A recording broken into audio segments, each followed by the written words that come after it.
Hello? Are we around? Is chat actually... Hello? Hello? Are we back? Are we back? Who's still here? I live again. Alright, Benz is here. Is Quinn still here?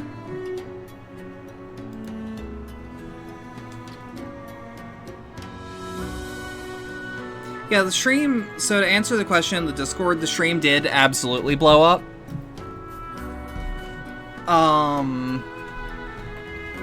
So to explain, internet just complete cut. I don't know why. We seem to be back now.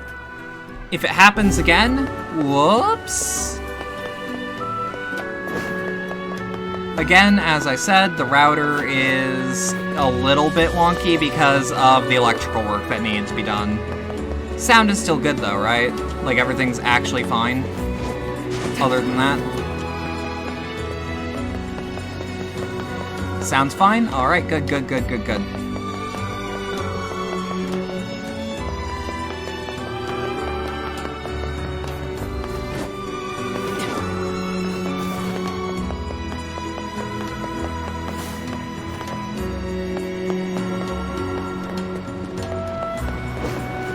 Who are you?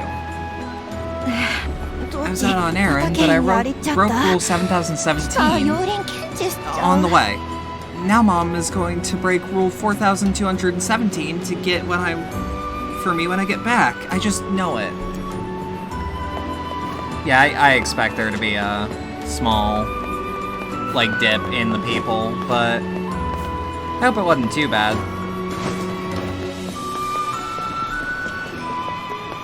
Like, straight network cuts are a fucking nightmare if you actually, like, do streaming. Because, Whoop. Are you the fourth recipient? I am. Give me your message. Only nobility may enter the treasury. It's, only nobility may enter the treasury. Correct. The treasury house is has the most precious object of our people.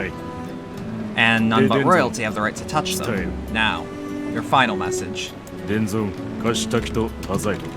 recipient is the long-winded person. The message is quicksand. The long-winded person? Streaming from dial-up with 40 by 30 black and white? Yeah, you would.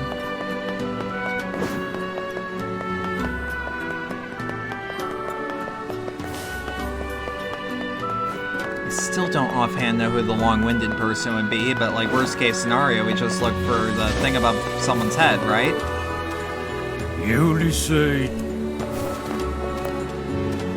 Is any of this what you were looking for? No, I'm sorry. Oh, well, I guess I'll keep looking.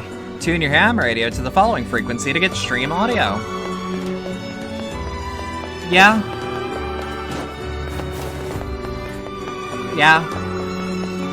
That sounds correct. I can broadcast anywhere but Argentina if you're in Argentina.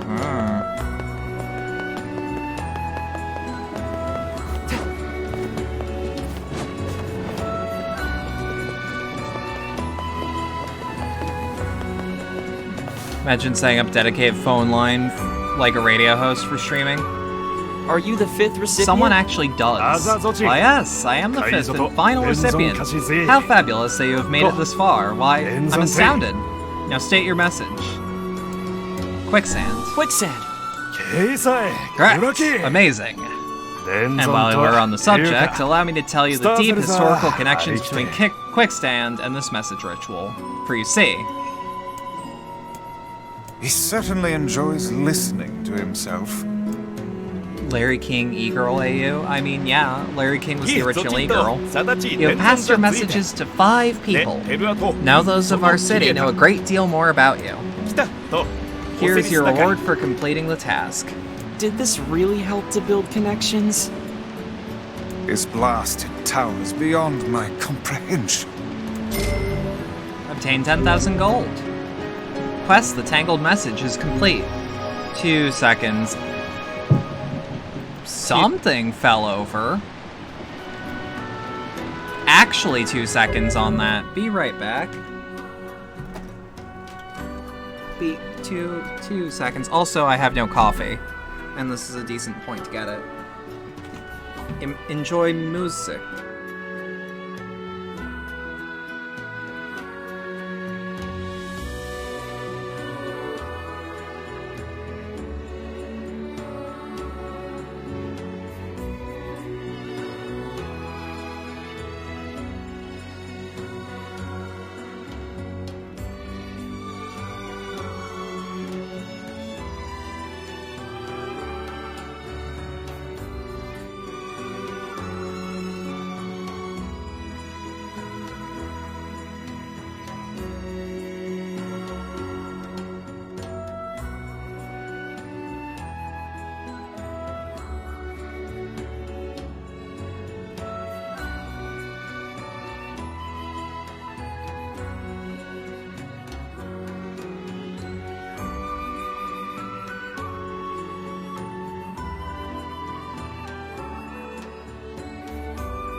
I'm back. Sorry about that.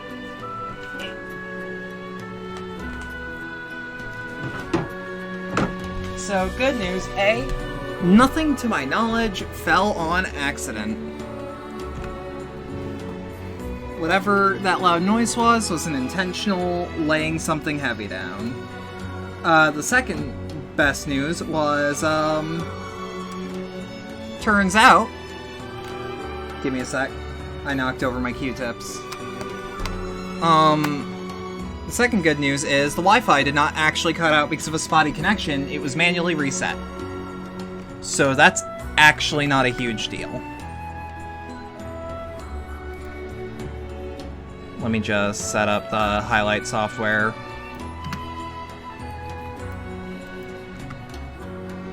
Whoop. Toby Scales has followed. Howdy, Toby. What's good, man? Oh, I like to see you around here. I'm also glad that you're actually around here.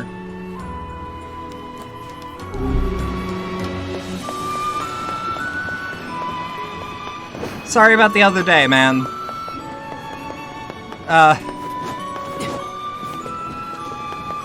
Grandpa fell on accident once, but he's okay now. Yeah, as old people do.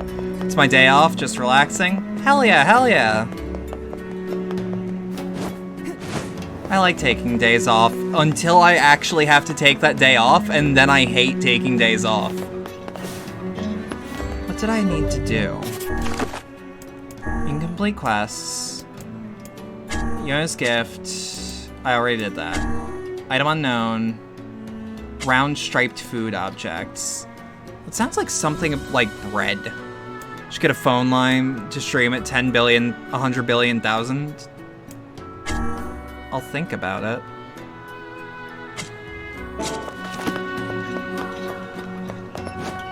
Okay, so apparently the little girl was seen... Whoop! I feel like a slob when I take days off, but last time I just overworked myself, I got sick. Okay.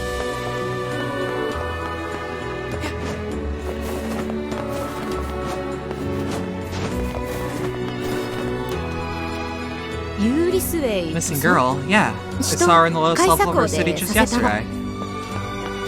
So she might not still be there, because I didn't see her around when I was down there.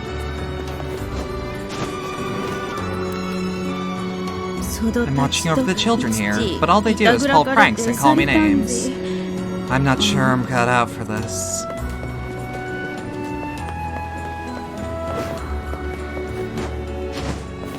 But yeah, no, like, taking days off is hellish because it's not, like, I'm not a workaholic, but I also don't like taking days off unless I have to. Like, if I run my throat ragged, I'm not gonna take a day to stream because I'm gonna take a day of not streaming so that my throat can heal. Granted, last time I took a day off, I actually just did a collab, so there's that. Speaking of which, I actually do have a collab tonight. I imagine most of you would be over at Cherry's stream. But, or like Raph's stream that Cherry would be on, but like I would like if at least a handful of you like poked your head in. Said howdy. Oh, I'm definitely workaholic. I don't want to be. So I deny that I am.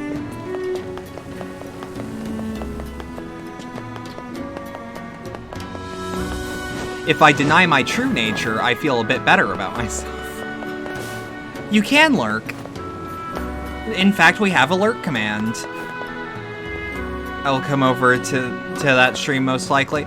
There'll be ping for everyone in the server. Speaking of which... Ah, shit. Speaking of which, I can... Covered in sand. Throw it there. Take care before all your health is lost.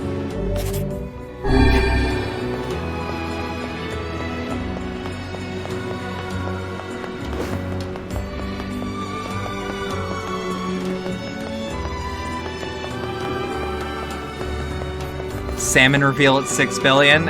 Oh, dude, I would do fucking anything if people got me to 6 billion. Like, a crazy number to me is 1,000 for context. Missing girl. Could have sworn she was shopping with someone at the Strange Things store.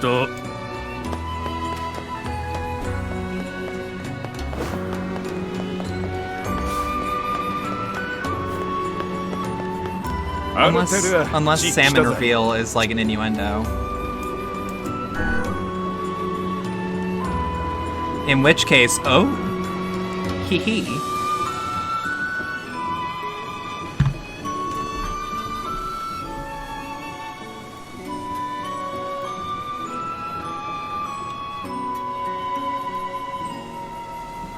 It is. Oh ho. You hitting on me now, Toby? Is that what I'm hearing?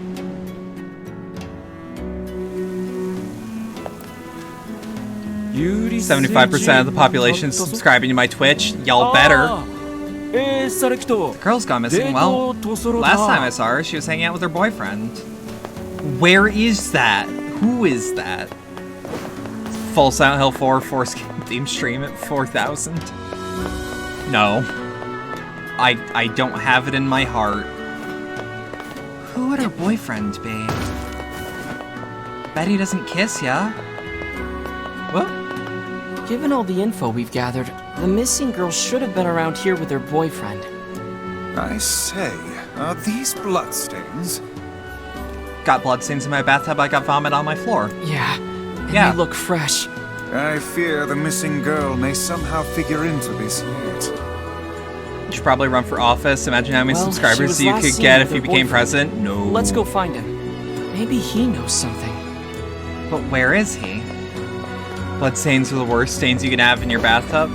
Or not the worst stains? Yeah, that's fair. I was more so answering the question, keeping the vibe up. Oh, I feel. Missing girl. Sorry, I haven't seen her. Why not ask her boyfriend? He's standing watch at the town entrance. At least it's not fucking Gray Sharpie. No. Okay, let me actually fix this misinfo on the Homestuck fandom. A lot of people fucked up hotel bathrooms, it was not gray Sharpie. Nobody used Sharpie. Everyone knew better than to use Sharpie. It was unsealed paint that apparently one or two people thought it'd be a good idea to, like, bathe in. It's worse, but it's not sharp. Also, when I say paint, I mean body paint. So, like, shit that actually is meant to wash out. But they would do it for so long, and they wouldn't clean up after themselves, so it would stay in the bathrooms. Which is why when I cosplay Homestuck, especially the one cosplay of a troll I have, I am very careful. Oh yeah, no, not like lead paint. Or black hair dye. So, that's another thing. Yeah? Who are you? We're looking for your girlfriend. She's been missing for a few days now. Let's put a pin in that. You were the last one to see her before she vanished, right? I don't know what you're talking about. You're her boyfriend. Aren't you worried about her? Well, yes, of course I am. What business is it of yours, outsider? Foul creature. We found bloodstains in the very area where the two of you are last seen. You can hide nothing from Grimoire Vice. Confess, oh guilty one. Confess. Yeah, unsealed body paint. I was con staff in some of my local hotels, and cons actually banned Homestuck cosplay. Fair. Not as forgiving as I discover your terrible secret. It was an accident. We were arguing over something stupid, and she pushed me, so I pushed her back. She must have slipped on something because she fell and hit her head on the wall. Oh, gods, I didn't mean to hurt her. I loved her. Accident or not, a person died. Trying to cover that up is a serious crime. I knew I couldn't hide forever. I didn't know what to do, so would put the body in the sand spout, well, just outside the city. That's all I can tell you. I'm so sorry. We appreciate the honesty. We're gonna check on the sandspout well. You stay here. Whoop. No, stream isn't dead. We're just spotty connection.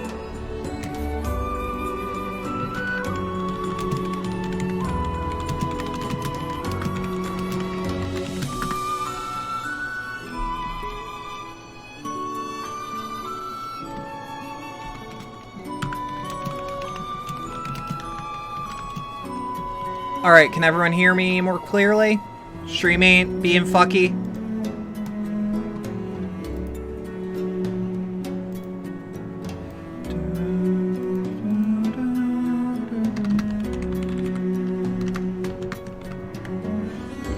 You can hear, okay. So yeah. Working for you, I'm good. Okay, thank you. Sorry, so that happens every couple of streams. Between this dude and the guy who cheated on his wife, this town should be nuked from orbit. No, there's just one or two fucky people.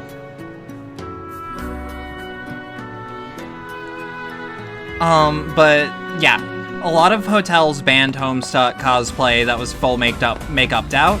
The good news is when I cosplayed Homestuck heavily back in those days, I was cosplaying one of the kids and not one of the trolls, so even the anti-Homestuck rules didn't technically count. This is hardly the most pleasant task you've ever signed us up for. The black hair dye? I don't see a body. How peculiar. Do you think the young lad lied to us? Why would he lie about the body and not the murdery bit? Well, I guess we should go tell the family. So there was no body to be found. What's going on here?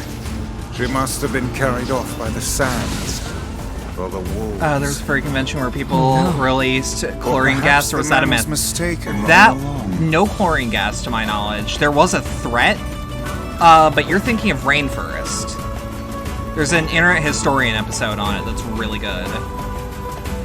But the black hair, so the black hair dye, to elaborate on that, because a lot of people still think that was a killer.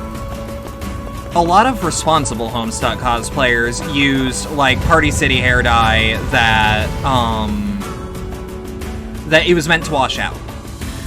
A lot of people, however, used the wrong thing, and also still fucked up hotels. I have no sympathy for the Homestuck cosplayers that did that. Personally, I think property damage is no joke, especially to something as simple as a hotel that is hosting your event. Like, I try not to be a problem for con staff, for example.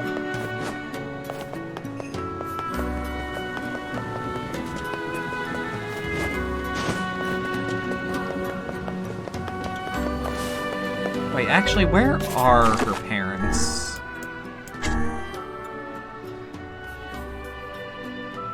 Well, where are the parents? Oh, it's around the Strange Things store. But yeah, like, when I cosplayed Homestuck, the black hair dye I used before I could afford, like, a wig,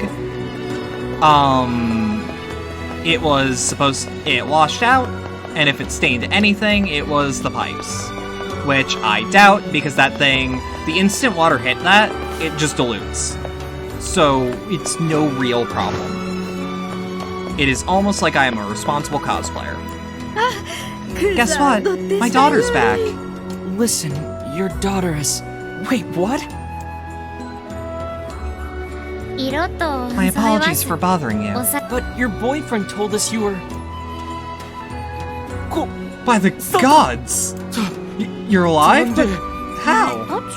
What's going on? You're acting like I died or something.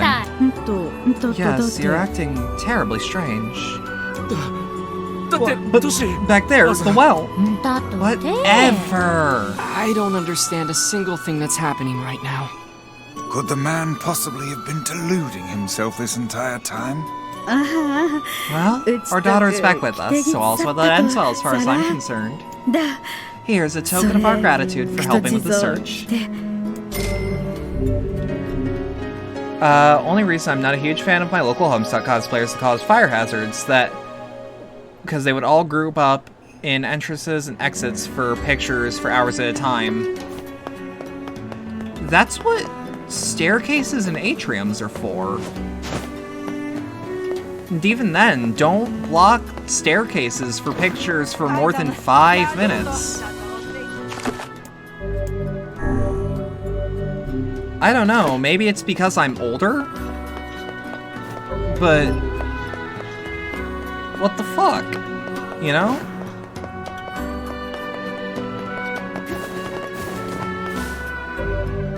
Actually, Grimoire Vice... we still need goat hide.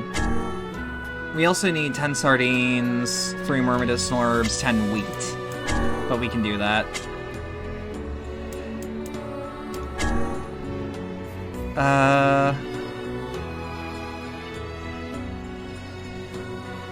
Across the way from the weapon shop, near the southern gate, needs help finding his runaway son.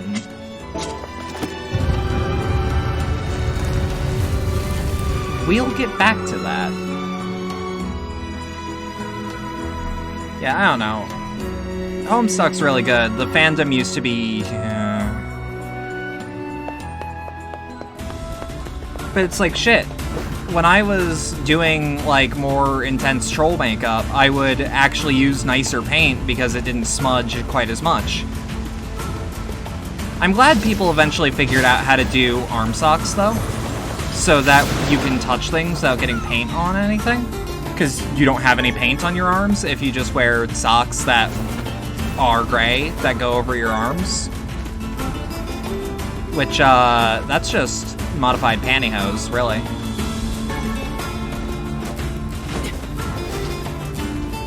Yeah, the furry convention that you're thinking of that had, like, a fire hazard and a gas leak was Rainforest, which we still don't know what actually happened there, like, who did it. We just know that it was someone.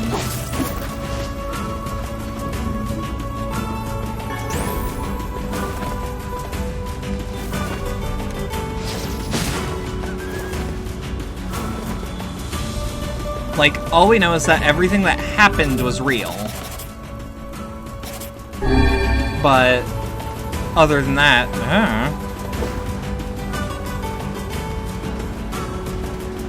like, even with the Internet Historian video, which if you guys don't watch him, you should. He's actually really entertaining.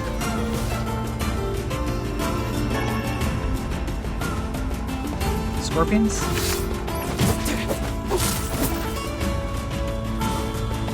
Yes. Anna, hi Anna. I have fun cosplaying non-troll characters from Homestuck. Eventually, I'll honestly surprised with all the dead malls in America. They haven't used them for hosting events instead of hotels. Well, so the thing about the dead malls is that they're still owned by somebody, and those people don't always necessarily want to make money. They rather want to own the land still, as far as I'm aware.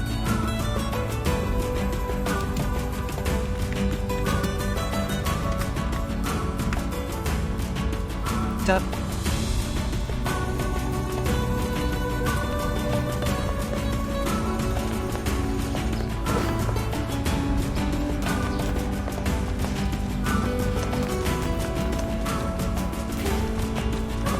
Local mall was bought by a scumbag who used it as a tax write-off, and he's been intentionally killing it for years by jacking up the rent. That sucks!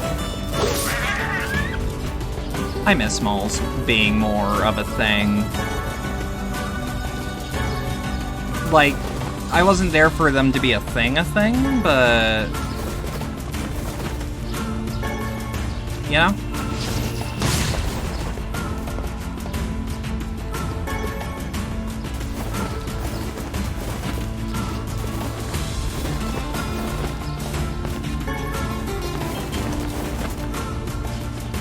Movie theater and the Bass Pro Shop are still held on in a whole ass camp store with a full indoor RV showroom opened up recently, where the Sears used to be. That's good that there's still like locations that are actually there though. I don't know, mall seems like something that would be like passive income after a while. Like, it sounds so deliberately evil to try to kill one.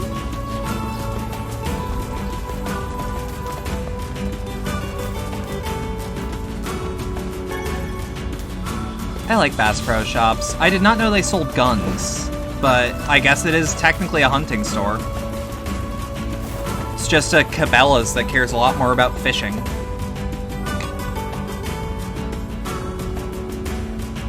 The mall in the nearby big city is still thriving as far as I know. They just had a huge expansion a few years ago, and now it's like the main hall for the region. Yeah. Like, I want malls to be, like, more active. There's a 100 Gex song that was only done live sets called The Mall, and I was gonna send the lyrics in chat after I started typing, and they would just look weird. That's fair. Ooh. We're getting some life in our plants. Yeah, there's still a mall over here in driving distance, it's just... what am I gonna do at the mall?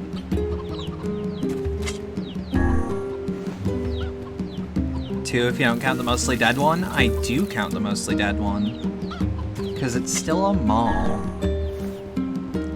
Take care, Toby. I hope whatever you're working on is going well.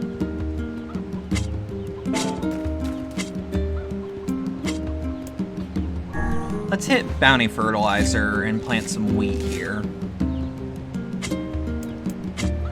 I used to fucking love the water at the local mall, but it always smelled so weird. You know why that was? It was probably all the coins people were throwing in. If you want to think about it. Like, mall water has a scent to it. I get what you mean.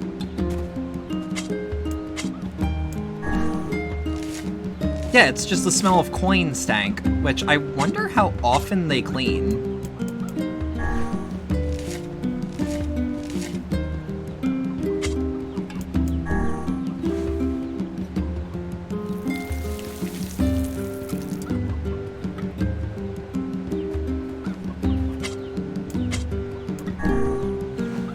Probably only once it gets strong enough to interfere with the mechanism.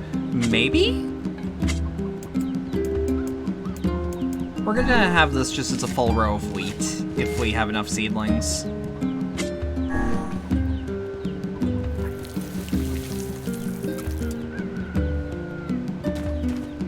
Yeah, we don't have enough seedlings, but we do have... We're gonna have a lot of wheat when it gets fully grown. So let's put rice at the end, maybe. There ain't any, like, cross-pollination I have to worry about.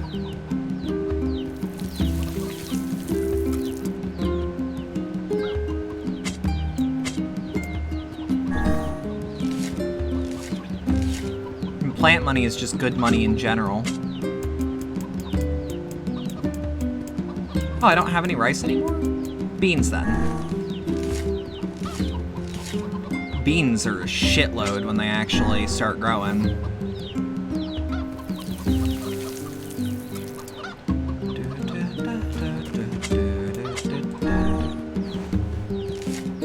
And let's make this last row like all the flowers we have. With these freesia bulbs.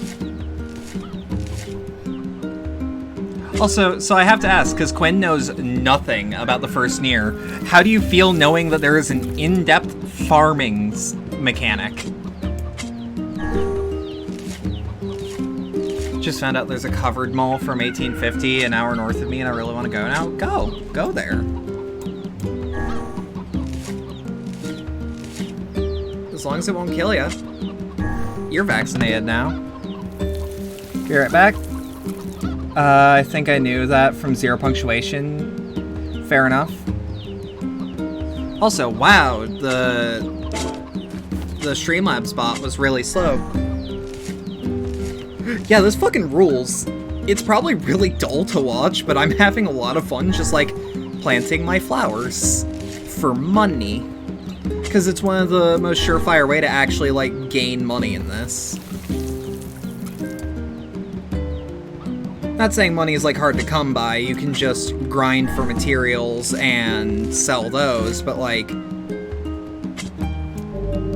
Ain't this perfect? I love games that have, like, dumb little farming modes. Which is, again, why those Story of Seasons games really appeal to me. Wait. There's just someone in chat with the... Like, I don't want to, like, throw shade here. So, like, don't take this as, like, a judgment. I just went to look like, okay, well, Twitch usually lies about how many people are actually here. Who's here? And I just see the word feet, and I smile. Because I'm like, never change, Twitch. Never change. I don't have my feet on stream, though. Yet. Oh, we can give Yona her melon.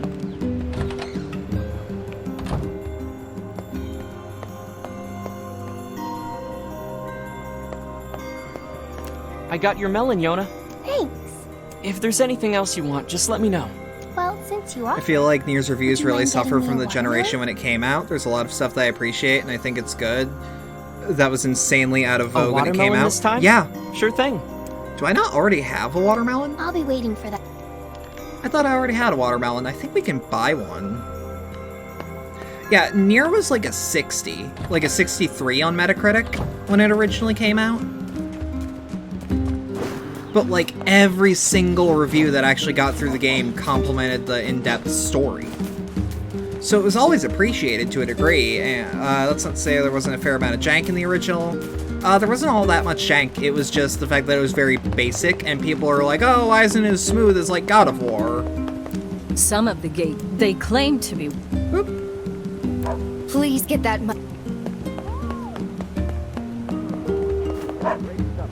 Make sure you stock up well, on this. So, like, as far as I'm aware, the... Come back any... criticisms of the original Nier were just, it's not as smooth as contemporary action games. We've got some nice materials and stuff. And it's like, well, I can't be mad at that. I can be disappointed. Thanks. And people dislike games for whatever reason they dislike games, as long as it's not like... Squalls in our village now. As long as it's not just like, oh, fuck this game. Well, why fuck this game? Fuck this game. Welcome. I don't think that's a valid criticism. I barely think it's a criticism. Which is why I don't... Thanks for your support. Which is why when I say, oh, fuck Fate, I actually don't care about Fate all that much. I just... I just want to get a rise out of Fate fans. I am not criticizing that game with real reasons. But I'll do the shit goblin thing, where I'm like, nah, but fuck it though. Saber's boiled pussy is a line in that game. Rin's anus is defenseless is also a line in that, and I will crab walk and snip at you so you know I'm not serious.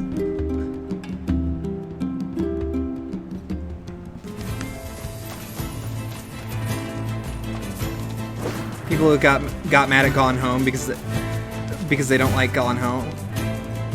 I mean, I didn't like Gone Home either, but, like, I'm not gonna fucking yell about the SJWs about it.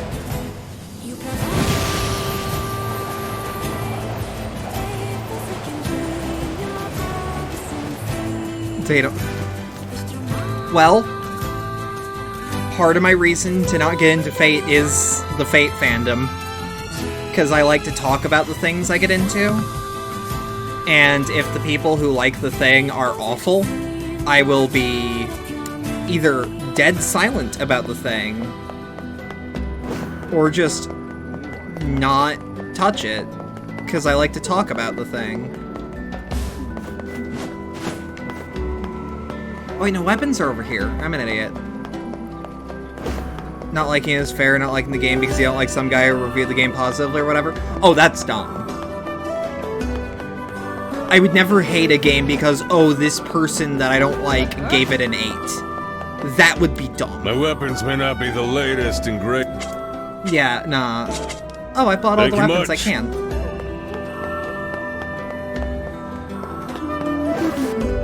Actually, hey.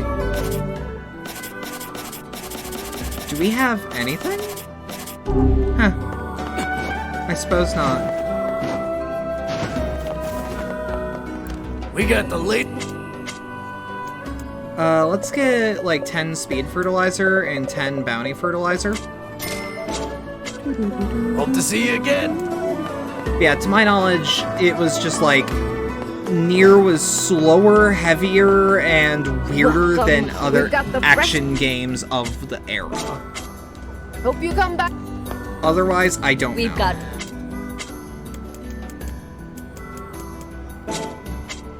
See you. Where's the grocery shop? Is it you? Care for some... Yes. Do you just have, like, straight up watermelon? No. Nor do you have the seeds for them. Thanks for your business. Yeah. But it's like, I don't know. I suffer. Even at the time I played it, and I was like, oh, I've played, like, X character action game that's the pinnacle of the genre. I can still go back and appreciate, like, a jankier thing. It ain't that big a deal for me. Sometimes it's too jank for me to go back to. Like, DMC 1 actually takes some effort for me, despite the fact that I actually like that game. Yeah, because Yona asked for... New merchant in town. She asked for a watermelon.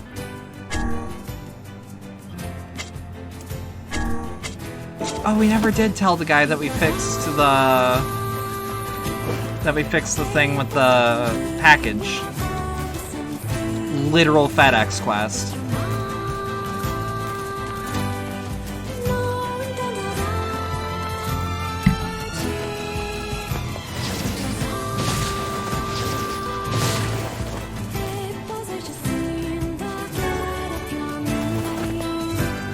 The thing I knew about Nier, like, back in the day, even before I knew, it's like, hey, did you know that's Drakengard?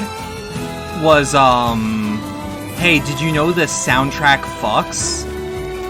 And I'm like, yes, weird kid at my school, show me one of these tracks. And I hear, I think I heard, like, Kaine Salvation. I'm like, what the hell is this? This is good.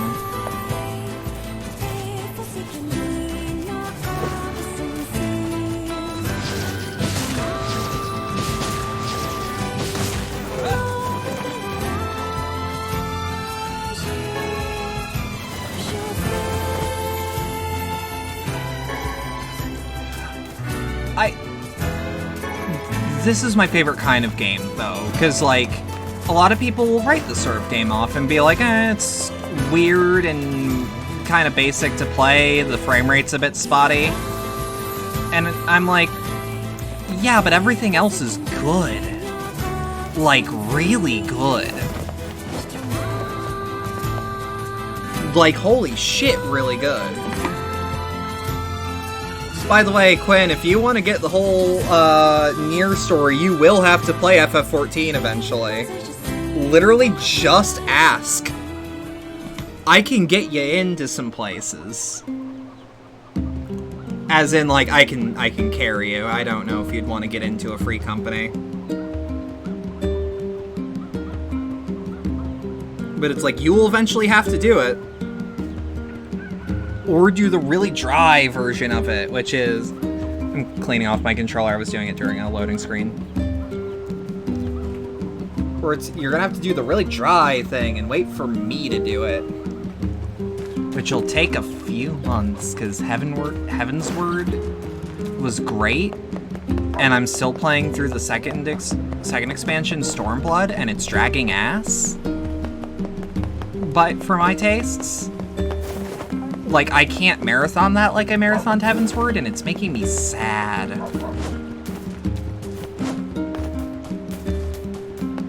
Mostly because I have no one to, like, talk to while I'm playing. But, I could probably ask Moose eventually, and we can just clear out a schedule, and I'll just fucking barrel through Stormblood. Fucking get that man on call. Be like, hey, what the fuck? By the way, hey, Quinn, this look familiar?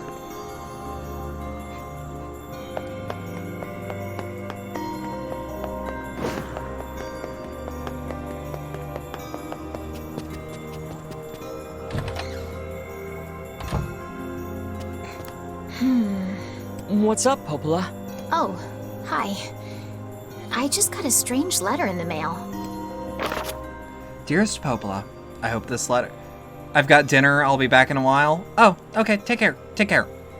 I'll probably still be going. I hope this letter finds you well. I am writing in hopes of bringing to your attention a certain dream issue regarding recent events in Dream...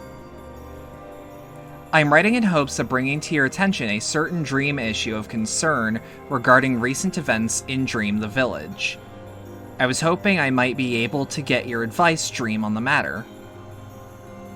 Recently, there have been dream reports, dream of a certain dream. Dream of dream, evil dream empty, dream curse. Dream, evil. Dream, words, dream, and dream, someone, dream. That is certainly one bizarre piece of writing. Who's it from? The mayor of a small village in the Forest of Myth. It's a wooded area up north. The Forest of Myth? They're usually a bright and cheerful group of people. Something like this is very out of character for them. I have a bad feeling about this. I'll check it out. You will? But... Don't worry about it. I've got business there anyway. Oh, well, alright. Thank you.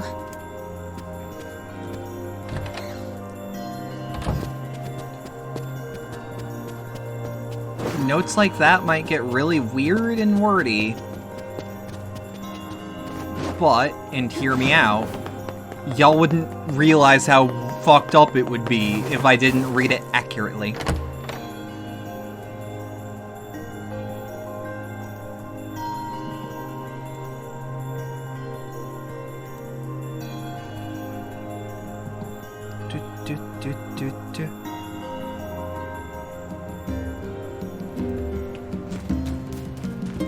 Let's actually...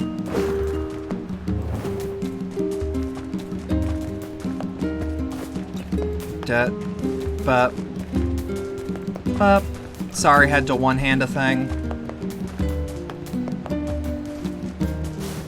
Wait, what? Oh, that's Yona. Never mind.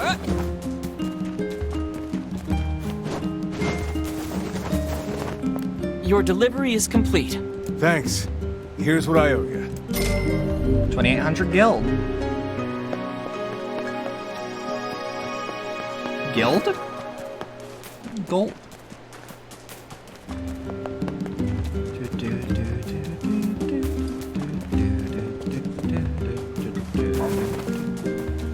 So let's actually hit the scrapyard first, because we have a lot more money.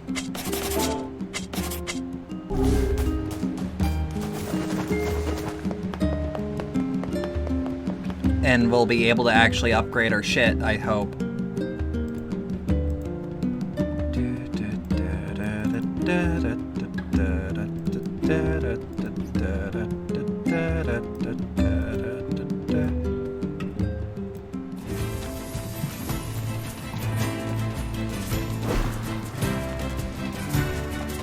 Come on.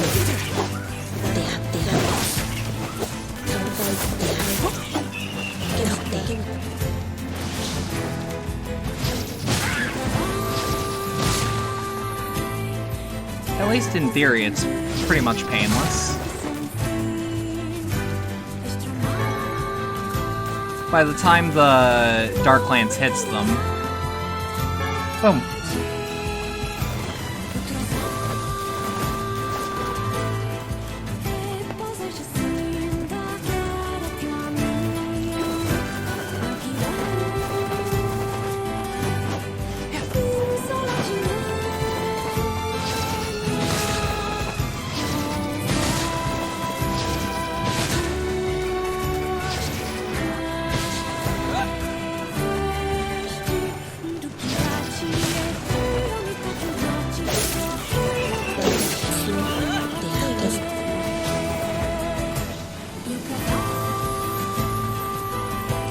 Actually, hey, we're around here. Can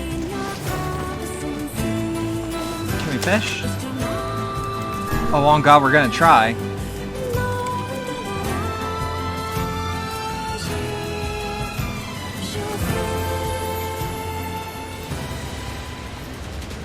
Alright, fishing savage.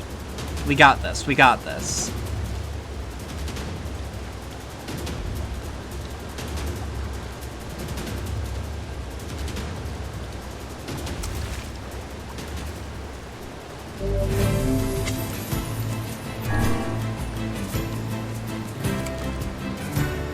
Actually, fishing savage is later.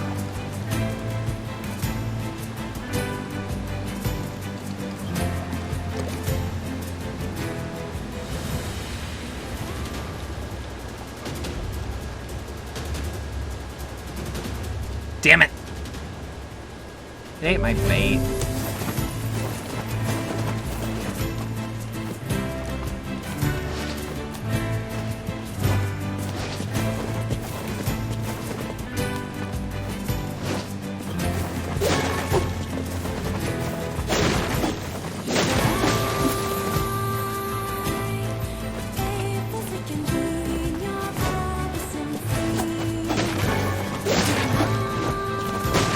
So how much y'all want to bet with the medicinal herbs that the reason that a lot of quests ask for them is because you're probably if you're playing well, you're probably at max capacity anyways.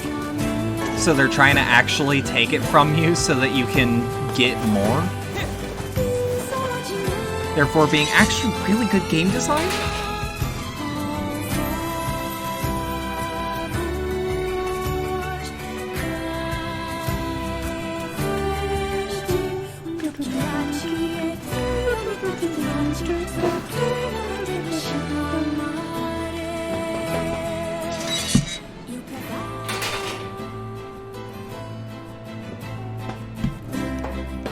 Jacob, I'm hungry.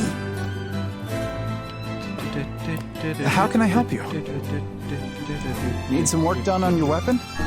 Yeah, let's see what I can buy. Okay. So that's taken care of for sure. Wait. Nope. Alright. Come back. Need some work done on your weapon? Yep. Forging. Let's raise the Nirvana dagger. Oh, we need titanium alloy. For pretty much everything, actually.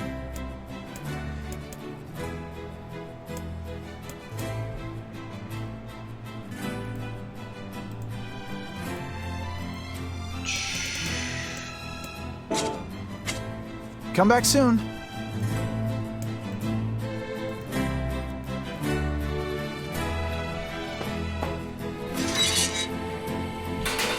Again, I will read the item descriptions at the end of the stream so that I do not make anything drag for too long.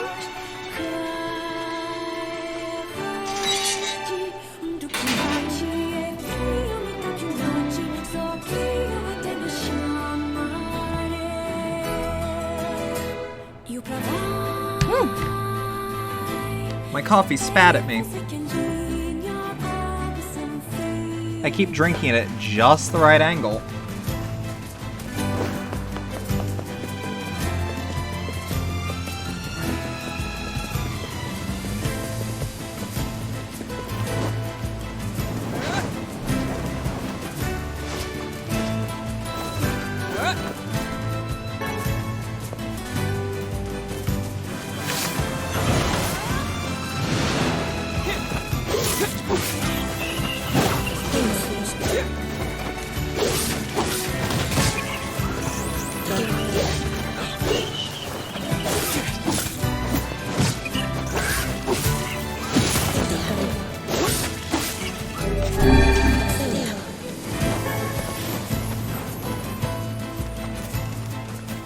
Is there not anything else over here?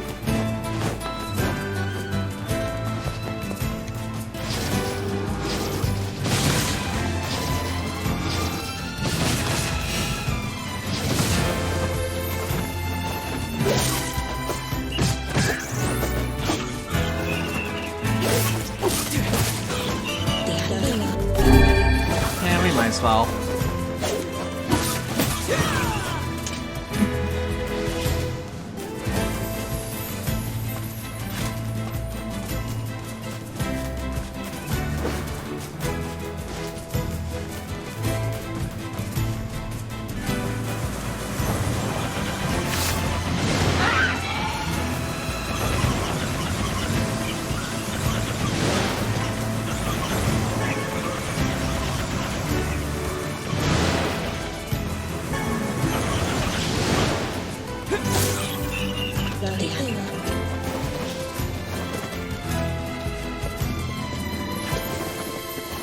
Actually check, are these shades the ones that can just be one lance?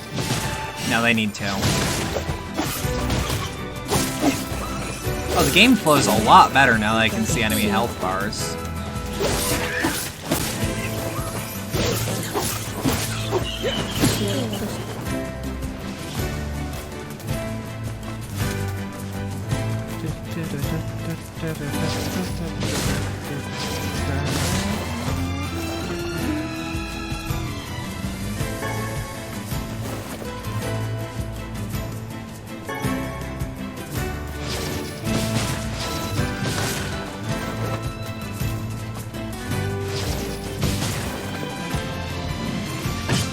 Oh no.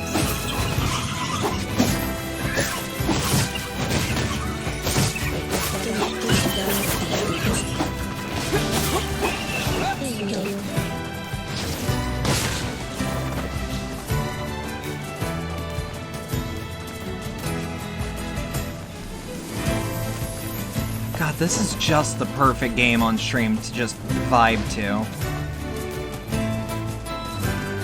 Fucking loving it.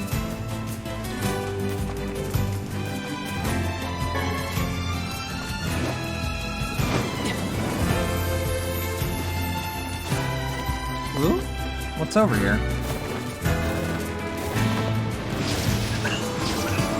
I had a feeling.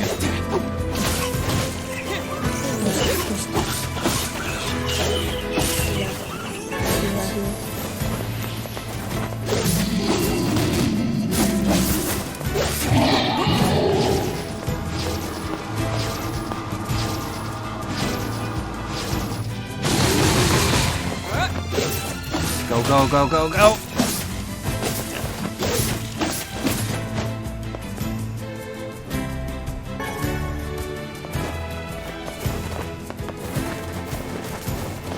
Now to the Forest of Myth.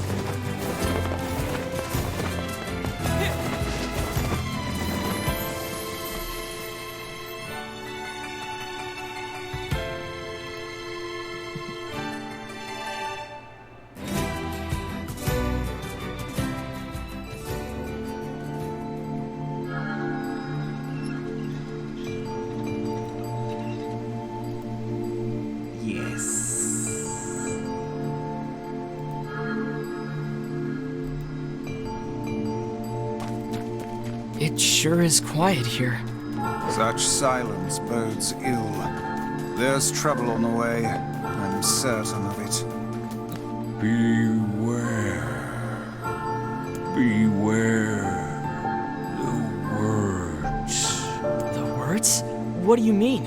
Contagious words. Those who dream. Those who dream? Hold a moment. There is a strange new sensation in my mind.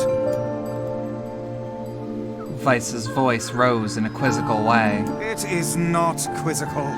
What's going on? The villager's body shuddered as he slowly opened his eyes. Perhaps we should start by asking this man. Who are you? We heard something happened to this village, so we came to see if we could help. The mayor stared at Roxy and Vice. If you can speak to me, I must have caught you in my dream. In your dream? The mayor explained. In the past weeks, a mysterious disease called the Death Dream has spread across the Forest of Myth. Those who caught it were cursed to fall asleep and live forever within the world of their own dreams. The village mayor has determined the Death Dream was spread from person to person by spoken words, but before he could learn more, the disease took him as well. Vice stared at the mayor, his mouth twitching slightly. Now see here, he said. Are you saying that we have been absorbed into your dream? Well, yes, said the mayor. I think you have. In other words, said Roxy. We've caught the Death Dream? Before the mayor could confirm Roxy's suspicion, Vice exploded with rage. Ridiculous, preposterous, completely unfathomable on every conceivable level. I don't even recall falling asleep. That's just how the Death Dream works. Though polite, the mayor was clearly trying to brush aside the book's remarks. My remarks are not to be brushed aside, fool. The mayor twisted his mouth into an embarrassed grimace, then quickly changed the subject to who Roxy had seen and what they had discussed since coming into the village. Something there must have caused you to enter my dream, said the mayor. A certain conversation, a specific word, something. Roxy and Vice racked their brains, but could find no easy solution. There were simply too many words to consider. Too much random chatter, too many meaningless conversations. Grimoire Vice does not engage in meaningless conversations. The mere suggestion that Vice could choose his words carelessly seemed to sting his pride. Heading out to eat sushi with your editor? Take care, Toby. I hope you have fun eating sushi. Maybe I'll see you later, yeah? I'll try to have a good stream. You have some good sushi. It does not seem to sting my pride, you bloated gasbag of a narrator. It has demolished it utterly. Irritated, Vice looked skyward, as if searching for answers in the heavens. I was doing no such thing. Just leave me alone already. The anger created by his harsh words bled over to Roxy like a contagion. Wait, said Roxy suddenly. Did someone just say contagion? Yes, I believe so. What of it? Well, the villager told us to watch out for contagious words, right? The mayor leaned forward with renewed interest, pushing a startled Vice aside in the process. He must have said something, right? Said the narrator. Some specific combination of words. What was it? It was about dreaming, or something that dreams, or... what the hell was it? A sheep? Cried Vice suddenly, blurting out the first thing that popped into his head. The others stared at him for a moment before slowly shaking their heads. After a few more minutes of thought, Roxy's face suddenly lit up. I remember, he said. They said. Those who dream. That's what he said, I'm sure of it. At this, the mayor produced a thick sheaf of papers from his pocket. He flipped through them a few times before finally nodding his approval at Roxy. That sounds right, he said, as a stray sheet of paper fluttered to the ground. My notes also mentioned something like that. I bet it was the last thing you heard before you fell asleep. The mayor shook his head, his worn pencil stub tracing lines across a lone piece of paper. For the last month, I've been doing nothing but study the disease we call the death dream, he said. I mean, I'm the mayor, right? It's my job to protect people from whatever comes along. But I haven't expected a couple of outsiders to start entering people's dreams. The mayor paused, a grimace crossing his face. I should probably be taking notes or something. Vice immediately fired back. I applaud the force of will it takes to research a disease in your dreams, he said, but perhaps we should bend your efforts to escaping this place instead of trying to understand it. The mayor's head tightened around his pencil, snapping off the tip. I've tried to escape.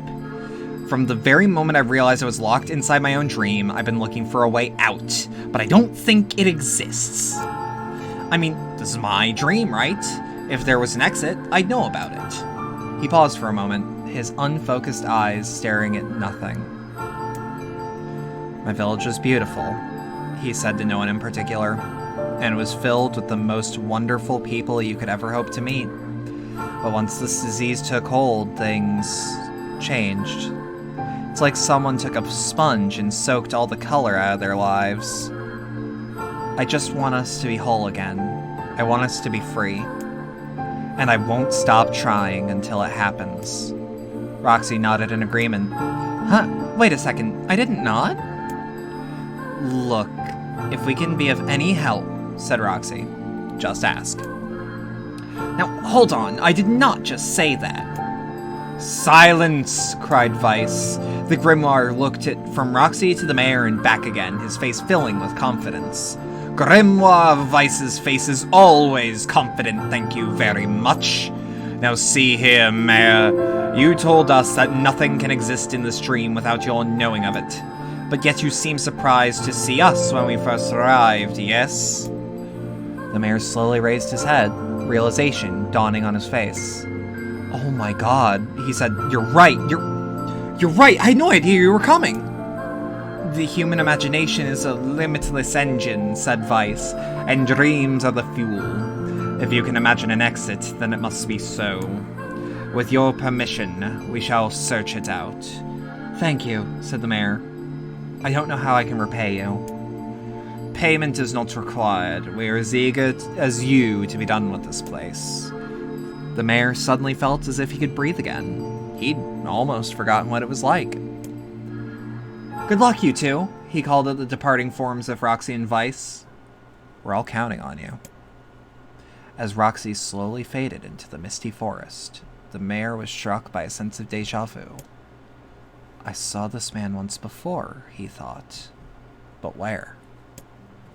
Roxy's mood darkened as they trudged through the forest. Hours earlier, when the beauty of the place was still a new thing, they'd been confident they could get in, find the exit, and be home in time for dinner. But the deeper they went, the more the forest closed in around them. The mist made it difficult to set more than a foot in any direction, and moss-covered rocks seemed determined to twist their ankle. More than once they'd been forced to steady themselves on the rough bark of a tree, and their hands now left small trails of blood on everything they touched.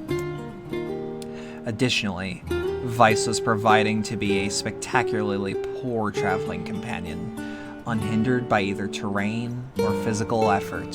He spent most of his time urging Roxy to pick up the pace and grumbling about their slow progress.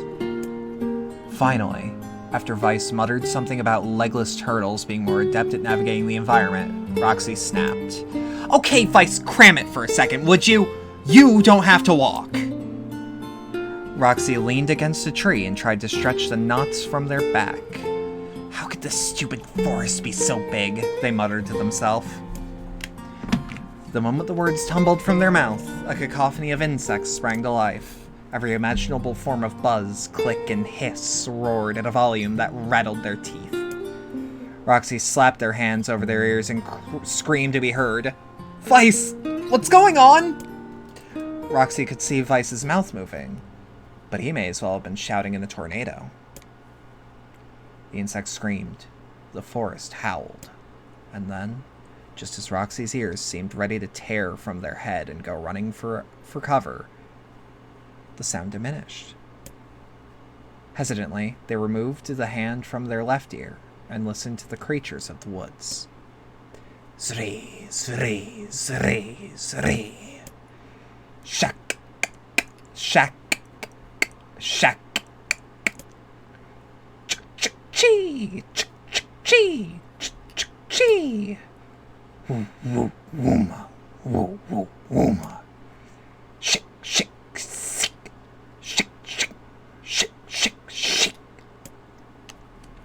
As the insect symphony dimmed another decibel, Roxy began to detect patterns in the sound. This isn't random, they thought. It's not just white noise, it's something else. The insects weren't just calling out. They were asking a question. 1 with it is lacking. 2 with it is ideal. 3 with it is dangerous. What is it? By my pages, is this a riddle? I guess so. I mean, it feels sort of forced, but maybe it's the key to getting out of this place. Then I leave it to you to answer. 1 with it is lacking. 2 is ideal. 3 is dangerous. What is it? The answer is a secret.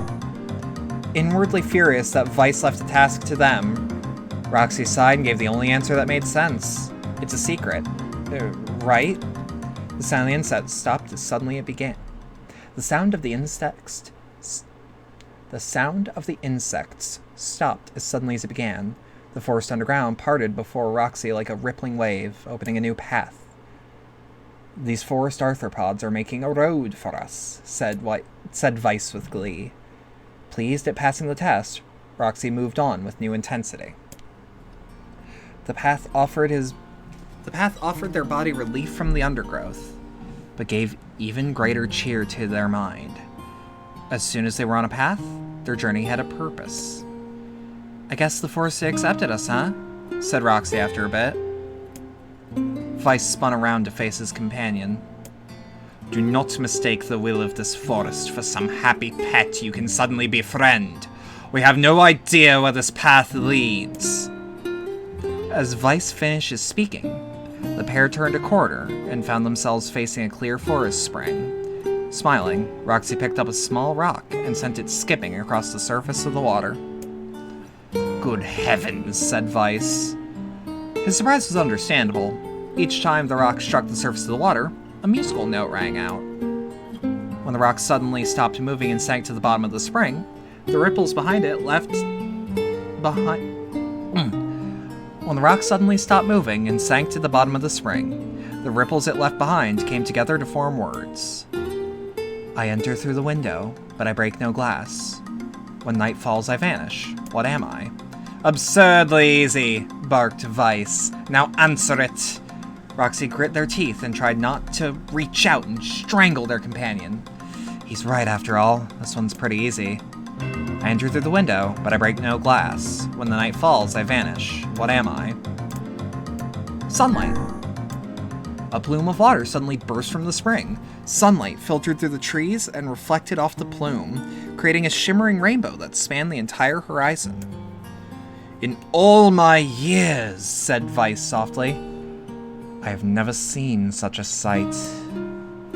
Perhaps I have misunderstood the intentions of this place. Hey, look! Cried Roxy, awaking Vice from his daze. There's a house or something over there. Glancing in the direction of his friend's extended hand, Vice saw a small cottage nestled among the trees. That's weird, isn't it, Vice? I mean, who would build a house all the way out here? Roxy walked over and pounded on the door. After a minute of solid banging, the door cracked open and a small man peered out. His body was cloaked from neck to toe in a large black cape, while his face was obscured by mist. Began Roxy, before they could get any further, the cloaked man held a hand up and began speaking. I have 4 legs in the morning, 2 at noon, but end the night in 3. What am I? Roxy tried to ask the cloaked man who he was and what he was doing here, but he simply repeated the question. If we wish to engage this man in conversation, said Vice, it seems we must answer his riddle. Yeah, I suppose, said Roxy. Well, at least it's an easy one. I have 4 legs in the morning and 2 at noon. But end the night in 3. What am I? A man. The mist dissolved from the cloaked figure as he spoke a single word. Correct. With that, the man flung his garment aside, revealing his true identity. You're the mayor, cried Roxy. The small man slowly shook his head. I am not the mayor you know. Now listen to my words. Long ago, I saw a version of you that was not yourself. Sorry, what's that mean? It'll make sense in time. At present, I simply congratulate you on cracking the seal of the Death Dream. Now you must go to the person at the forest entrance. With that, the man turned his heel and slammed the door behind him. As Roxy watched, mist seeped up from the ground and enveloped the cottage, erasing it from existence. When Roxy and Vice returned to the forest entrance, they found the mayor leaning against a tree. As soon as he caught sight of the duo, he sprang to his feet and scrambled over to them. Good gravy, he cried. You made it! You actually made it back! His hand grasped Roxy's and pumped it so fiercely it threatened to dislodge from the socket, while his right seized Vice by the cover and swung him through the air. Gah! By the heavens, stop shaking me, fool! We have not even told you if you were successful or not. The mayor smiled broadly and shook his head. I'm just happy you're alive. I didn't think I'd ever see you again. Roxy withdrew themselves from the mayor's eager handshake with a slight smile. We broke the Death Dream seal, they said. At least, I think we did. The mayor's face beamed as Roxy filled him in on the details. When the tale was done, the 3 of them laid down the forest ground and fell asleep. Roxy cocked their head. Okay, hang on a second, this is crazy, but why would we just lay down and go to sleep? Cease your endless prattle and go to sleep, fool. Fighting against the rules of this place is a futility in on itself. Roxy and the mayor obediently reclined atop the grassy earth. Have you forgotten, continued Vice? It is words that control the Death Dream, words that allow us to move from place to place. No matter how unnatural they seem, the words are absolute. Therefore, if the words tell us to sleep, then sleep we shall.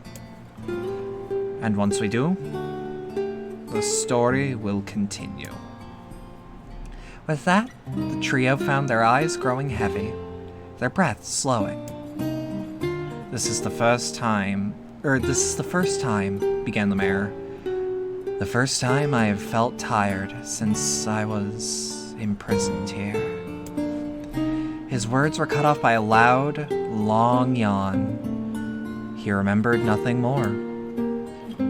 They might have slept for an hour or a year. When they awoke, things had a slightly more real quality to them. The mist felt thicker, the leaves greener. It was clear that they had awakened from their dream. Roxy shook the mayor's shoulder gently. Good news, they said. I think we made it. Oh, wow, said the mayor in an odd voice. We did it. I'm back. He blinked once and then again, as if not quite believing the sight before him. You two have no idea how much this means. The Death Dream was spreading through the village, and I wanted to... Well, I thought I could figure out how to stop it, but I guess that wasn't the case. I must have caught the disease and became trapped in my own dream. The mayor started to stand and collapsed back to the earth. He stared at his legs as if trying to remember how they worked, then glanced at Roxy and shrugged. Without a word, the young man reached down and pulled the mayor to his feet. Real life might take some getting used to, said the mayor as a wry smile crossed his lips. You shall relearn in short order, I am sure, said Vice. For now, You shall return to your home and rest. No, said the mayor, swaying on his unsteady feet. No, I can't. Some of the villagers are still trapped in the death dream. I have to save them.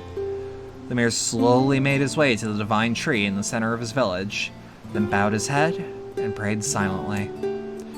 This is a holy tree, he explained when the prayer was finished. It's the guardian of our village's history and memories. Superstition will only make this mission harder, muttered Weiss. We shall not put our faith in the gods. The mayor shook his head. No, not the gods, the words. Legend says that our tree is home to a powerful magic known as a sealed verse. Roxy and Weiss could not contain their surprise. It seemed a goal had been found in the most unexpected of places.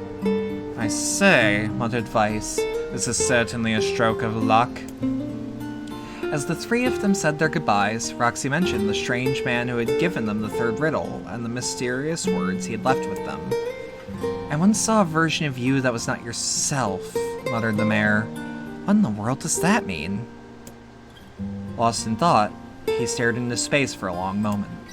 You know, he said softly, this is gonna sound odd, but I had a feeling I'd seen you before too. Roxy tried to keep a straight face but failed. But the mayor didn't seem to notice. Deja vu, right? Anyway, I figure it's just some kind of illusion created by the death dream. Probably doesn't mean anything. Roxy gave the mayor a nod and a smile, but inwardly, their thoughts were racing. There's something wrong about the mayor and his words. And what exactly is going on here? What riddle would prove... that riddle would prove to be the most difficult one of all. Oh, thank you so much. Now I can finally return to a normal life. This is one of the most bizarre diseases I hope that narration was nice. I hope you all enjoyed that. That's why we have to help the other villagers, no matter what. Obtain the Dark Execution magic. Summon magical spikes from the ground to impale enemies. Charge to increase. So we are going to equip that ASAP. For a sealed verse, that didn't take much effort.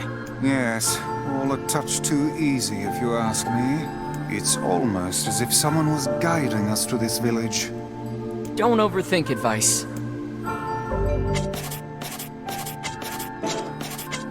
Now, I ain't gonna lie.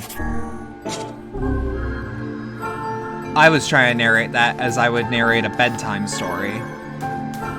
I don't know if that actually came across, though.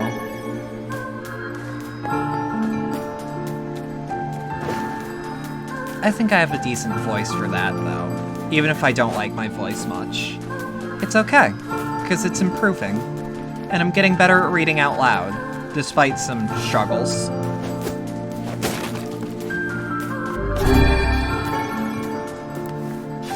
This person must be dreaming too. It would appear that way, yes. Can't say I'm very excited to go back there. That dream world sorta creeps me out. Perhaps you should spend less time complaining and more time getting on with the mission. Yeah. Ooh, we have more narration to do. I breathe air scented with death and resist the urge to laugh, for I know it will sound like the words of a madman. How long have I been in this fresh hell? My box, my prison, is tucked beneath a stairway of a long, unused catacombs of some infinite castle. Outside, I hear the sounds of a funeral dirge that plays without end. Light has no place here. Wind is a forgotten friend. I pray for death to come, but he forsakes me. Time passes, and eternity slips by in a single tick of the clock. Someone knocks on my prison. Anyone there? I hear an unfamiliar voice say. My savior. I claw at the door of my jail, embedding thick splinters under my ragged nails. I scream for help. I laugh. I sob. Surely this is the product of my addled mind. Surely it cannot be true. Help me! I cry. For the love of all the gods, help me! Impossibly, I hear the sound of a lock being torn out and falling to the floor. As the door slowly creaks open, I have just enough time to see a silver-haired boy and a floating book before the light pours inside. My eyes, accustomed to blackness, explode with pain, and I am forced to turn away. Who are you? I ask, shaking hands covering my face. How have you come to this place? I am Grimoire Weiss. This is Roxy. Long have we been searching for you. Now come, stand. We shall awaken from this nightmare together. The one known as Roxy extends their hand and pulls me from the cell. Though my eyes are slow to adjust to freedom, my ears are keen as ever, and they recognize the staccato sounds of heavy rain. I never thought I would hear that again, I whisper. Would that this were not such a terrible storm, said Weiss. Look at your feet. I force my eyes open and see water pooling around my ankles and lapping at my shins. There's so much of it. Yes, and more comes each moment we delay. If we do not make good on our escape, we shall all drown in the castle. We know you are weak, but you are our only hope to survive this place. Time, that long-forgotten friend, made itself known again. I nodded my head and swore to save my rescuers, no matter the cost. The castle catacombs are a maze, twisting upon themselves like the endless entrails of a giant. I squint down the dim corridors and proceed north.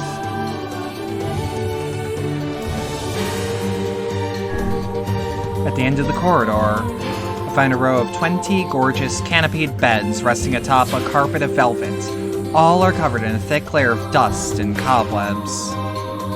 Searching for the door to the next room, I come upon a shapeless mass of gray matter. It has been shoved against the side of the wall, and despite my fever, I think I see the outlines of a door just beyond. When I reach out a finger and touch a piece of the mass, it turns to dust and drifts away in the wind. Realization slowly dawns, and I fall to my knees and weep. Corpses. I face a mountain of charred and crumbling corpses. I look from it to the beds and back again until the horror dawns full upon me. Someone has piled these bodies into a tower and set them ablaze. Whether they were alive or dead, I do not know, and sanity will not permit me to consider the proposition further. I make a sound, whether scream or laughter, I cannot be certain.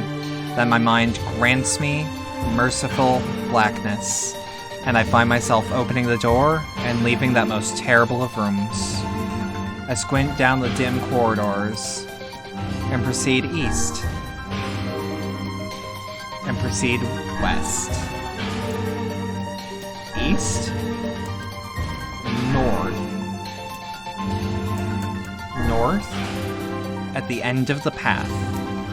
The waters rise to my waist, exhausting me both physically and spiritually.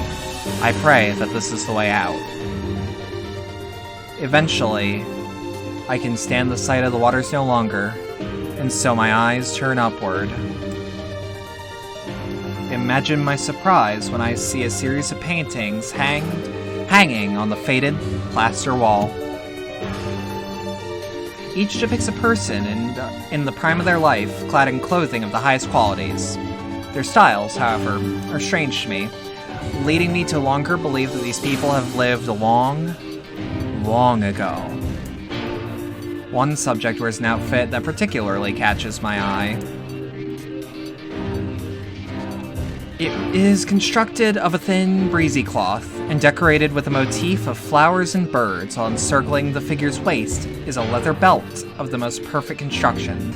It is a stunning costume, even by modern standards. As I gaze at the portrait, I am struck by a desire to touch it with my bare hands. Yet as I extend a single finger to the painting, I am gripped by a most unpleasant feeling, my bad. Staring closely at the image, I see it bend and warp into the shape of another finger. Something behind the picture is pointing at me. Is it another prisoner? A fellow inmate trapped for eternity in this place? I cannot let it pass, and so I seize the portrait with both hands and throw it into the water. The water is hollow beyond the wall is hollow beyond the painting. And inside, I can make out a body. Whether or not as a prisoner, there will be no rescue. The poor soul is long dead. Scraps of clothing lie on the floor around the bones. Only a small amount of fabric has survived, but it features the same delicate designs that were depicted in the portrait. I have been admiring a row of corpses, blocked from view by portraits of each victim at their pinnacle. Enough. Shielding my eyes, I paddle forward through the water. I squint down the dim corridors and proceed south. And proceed north. South? The water has risen to my chin and now laps greedily at my mouth and nose. You dumb bastard, shouts Roxy. They surely desire to say more, but the rest of their insult is cut short by the rising water. Grimoire Weiss, wet and tattered, floats on the water's surface. It is already too late for him. This wasn't how it was supposed to end. Oh.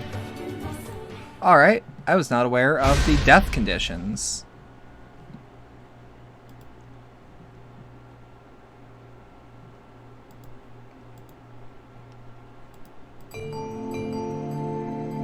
Here's the question, though. Do I have to do that all again? Oh, thank God. Oh, thank God. This game's really good about,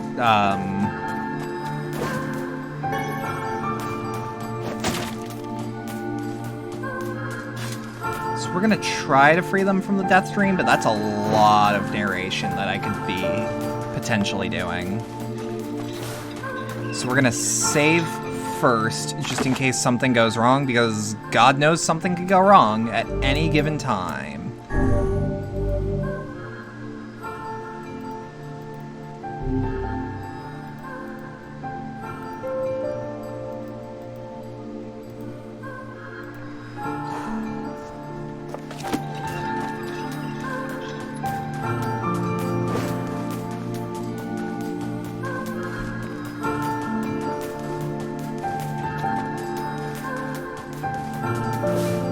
Let's actually...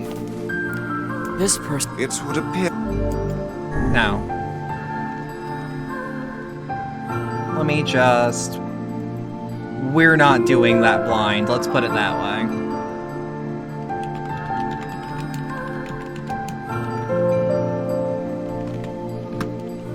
Village of Dreams, Nier, Forest of Myth.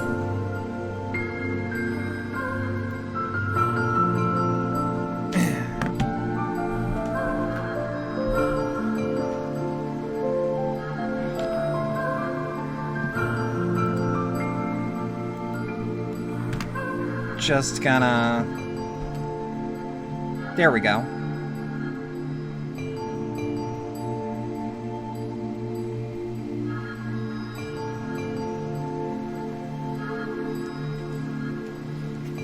So... This person... It... Can't...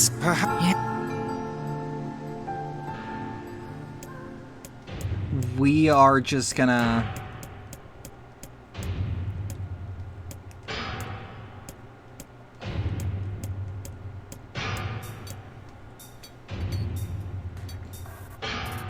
and proceed north.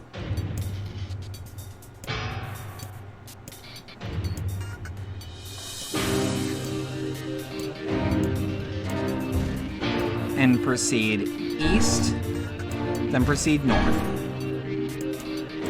East. I find myself in a great hall with only the sounds of rain for comfort. The waterlogged red carpet squishes beneath my feet as I approach the center of the room. Once there, I behold a beautiful dining table upon which rests china and silver of the finest construction, as well as the remains of a fantastic feast. As my eyes continue to adjust, I see many chairs surrounding the table, each holding a dinner guest. Noticing movement, I approach the chair at the table's head. but the truth of the matter dawns on me. I recoil in horror. The host of the feast is a corpse, as were all the invited guests. An army of foul, wriggling insects have made their homes in their remains, and this is the movement I saw. This once splendid feast is now nothing more than a requiem for the damned. I take a moment to steady my shaking hands, then slowly back away from the table. Whoop. Desperate to lose sight of the abomination before me, my gaze lands on the chairs upon which the dead were seated. This is a mistake, for the chairs prove even more terrible than the feast itself. Each one is covered in a layer of spikes that run up from the seat, up the back, and down the arms. This explains the color of the carpet beneath my feet. I only pray that the unfortunate diners were dead when the meal began. If not, if not, it is a simple task to envision the agonized screams that must have sprung forth from their mouths. My mind grasps frenetically at the possibility that these souls had committed some terrible crime for which there was punishment, though in truth, I suspect that they had committed no crime at all. There could be no tomorrow for these unfortunates. This was their last supper. I squint down the dim corridors and proceed north. Against all hope, we make it to the front door. "Break it down!" someone cries, so I give myself into the effort. In tandem with Roxy and Grimoire Vice, I slam my body against the thick, sturdy door. On the third try, it gives away, and we find ourselves sprawled on the ground outside the castle. The storm is in retreat. The clouds above are all still dark and foreboding, but to the west I can see a thin shimmer of sunlight trying to break through. "How can I thank you?" I cry as tears join the rain on my cheeks. "I would have surely died in there." Looking down, I suddenly notice that my dress is in tatters and sheepishly try to cover my exposed skin. "The old dress?" asks Vice. "Then you are a woman, madam?" "I am." I proffer the two with a smile. I suppose that comes as something of a surprise, seeing as how I exist only in the form of words. I can see that the one known as Roxy is disappointed that the torn dress will give no further description, but they hide it well. With a nod and a shrug, the three of us set forth to our awakening. But behind us, an awakening of another kind is taking place. Black smoke fills the abandoned castle, providing the countless damned souls within their final shroud. After a moment, the castle's windows shatter with a mighty roar. A fresh breeze blows through the hallways and corridors, clearing the smoke away for good. As we watch in awe, uncountable black shadows slowly flicker to life, crossing to and fro in front of the broken windows. The castle's dead have awakened to their new life as shades. You have anything to say about that? Hopefully there will be no labyrinth next time. I hear that. Thank you so much for saving me. No problem. I never want to have a dream like that again. Alright, so now we have to free you. And another victim.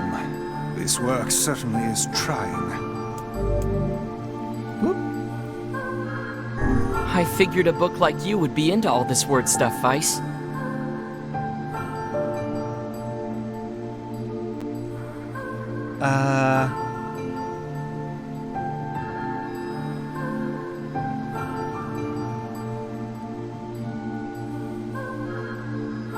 There we are. Even I have my exceptions. Now let's be off. Give me a second, I'm gonna fill my mug with water so that I can do this without running my throat ragged.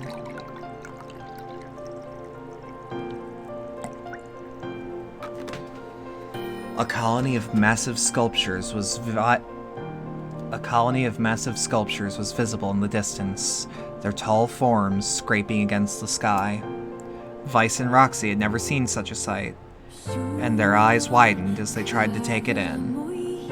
Those buildings must be huge if we can see them from this far away. What do you think, Vice? As Vice considered his answer, the The sun beat down on them with renewed ferocity. Perhaps they are some manner of mirage, he said. Under this heat, a mirage or two would hardly be an unexpected sight. Roxy nodded and wiped the sweat off their brow, leaving a trail of sand in its place. They thought they'd never been so thirsty. The ancient road on which they walked was black and cracked with age. Here and there, thin wisps of grass pushed through the rocky surface, as if defying those who had laid this material down over their home. The heat reflecting from the road made Roxy lightheaded. Their feet burning, they crouched down to rest. I don't know how much longer I can do this. Is someone playing a joke on us, or what? The complaining had already begun. Vice tried not to let his eyes roll too much. A joke, he said. No joke. This road leads to the City of Art. Perhaps the path itself is simply some matter of grand artistic work. You don't sound very sure of yourself there. Perhaps not. But thinking of it in this way might make it easier for you to bear. Roxy glanced at Vice's grinning face, shook his head, and resumed walking. As time passed, Roxy's feet grew more painful, and their throat drier than they thought possible. They tried not to look further than next step ahead, because the bright sunlight made them hesitant to trust their own senses. We're definitely getting closer, said Vice in an effort to cheer his companion. Yes, this much is certain. Encouraged, Roxy lifted their gaze. Suddenly, they stopped walking, choosing instead to stand in the middle of the road with their mouth and eyes wide open and their finger pointing in the distance. Water! He cried. It's water! Water? Asked Vice. Impossible. Preposterous. I don't see any water. Over there, just ahead of us. Look, the sun's reflecting off of it. Without waiting for a response, Roxy sprang to life and bounded towards the sight. What in the... There was no water. There was nothing but sand in every direction. Roxy closed her eyes and sighed as Vice floated behind them and chuckled softly. I believe this is known as a mirage, he said. Many a desert traveler have spoken of such things. Roxy shook their head, bewildered. Suddenly, they point off in the distance, their eyes wide once more. Wait, there it is! I just missed it! Look, it's right there! Roxy sprinted off again, leaving Vice no choice but to follow. After a few minutes of running, Roxy came to a halt. I could have sworn it was right around here. Confused, they put their hands up to their eyes and rubbed them vigorously. As soon as they stopped, they noticed a blue, shimmering pool of clear water just over the next rise. With a shout, they bounded off in search of it. The chase continued for nearly an hour until an exasperated Vice finally floated up to Roxy and struck them in the face with his cover. Enough, you blithering idiots! Stop this at once! There is no water here. Roxy's face clouded. There isn't? There is not, and perhaps next time you'll listen to me when I tell you as much. Vice paused for a moment, then continued speaking in a slightly kinder tone. However, I suppose this mad chase was not altogether wasted. It seems we have arrived in the City of Art. Roxy looked up. Stretched out before them was a row of impossibly tall sculptures. Their journey was at an end. They're huge! Cried Roxy, completely forgetting the heat and the pain of the past few hours. I've never seen anything so big. Each sculpture was formed from roughly the same shape, a tall rectangle that stretched up towards the sky. But that is where the similarities ended. Most were covered with panes of glass that reflected light in 1,000 directions, while there seemed to be nothing but frames of steel. Some had tall spires on their tops, while others possessed triangular caps. What kind of city is this? Said Roxy. Where are the people? Where are the houses? Perhaps this land is intended exclusively for artistic use. The debate continued as they made their way through the city. Miracles of artistry were everywhere. Great iron crates with wheels sat silent on steel rails, beautifully carved works with lights of red, amber, and green dangled over every street. As they moved away from the massive sculptures, they found a great array of smaller ones. Some were covered in glass or brick, but many were composed of materials they had never encountered. The sheer variety of colors and styles was staggering. Unable to find a theme or purpose to the abstract works around them, Roxy and Vice eventually fell silent. On the outskirts of the city, they discovered 3 sculptures in the shape of humans. Roxy uttered a sigh of relief as they approached them. Finally, I was getting tired of modern art. The 3 statues were indistinguishable except for a single word chiseled into their right arms. One read Alpha, one Beta, and the final read Gamma. As Roxy moved to touch the nearest statue, a bird flew from the top of the sculptures. Alighting on the statue's shoulder, it emitted a brief, beautiful song that took the form of words. One form is real, the others are false. The real form will always speak the truth. The false ones will speak only lies. With that, the bird departed, as if on cue. The 3 statues shuddered to life, acquiring color and form as they began to breathe. "Hey, look at that," said Roxy. "They're alive." The triplets bowed low. The triplets bowed low before Roxy. "Please," said Alpha, you have to get me out of this nightmare. I'm real." "Stop lying," said Beta. He turned to Roxy and threw his hands up in the air. "Alpha's a fake. You know I'm the real one." "What a load of crap," said Gamma. "Beta's a fake. Everyone knows I'm the only real one around here." The respective pleas given, the 3 statues returned to their frozen state in silence once more. The 3 statues returned to their frozen state as silence once again enveloped the city. "When you consider all the statements, one of them could be the real things," said Vice. "The mall was closed, but the real treasure was the friends I made along the way. Hell yeah, welcome back." Roxy furrowed their eyebrows and considered their answer. "One is real, the others are false. The real form will always speak the truth. The false will only speak lies. The real one is Beta." The Roxy's voice betrayed a notable lack of confidence. They were relieved to see Vice nodding at them. "If Alpha was telling the truth," began Vice in the dry tone of a lecturer, "Beta and Gamma would be fakes, but in that case, Gamma's claim that Beta's fake would be the truth, and even though Gamma is a liar, therefore that theory crumbles. Now let us presume that Gamma spoke the truth. That makes Alpha and Beta liars. In this situation, however, Beta is calling Alpha a liar, which would leave us with 2 statues telling the truth." "Oh, I'm playing an established character."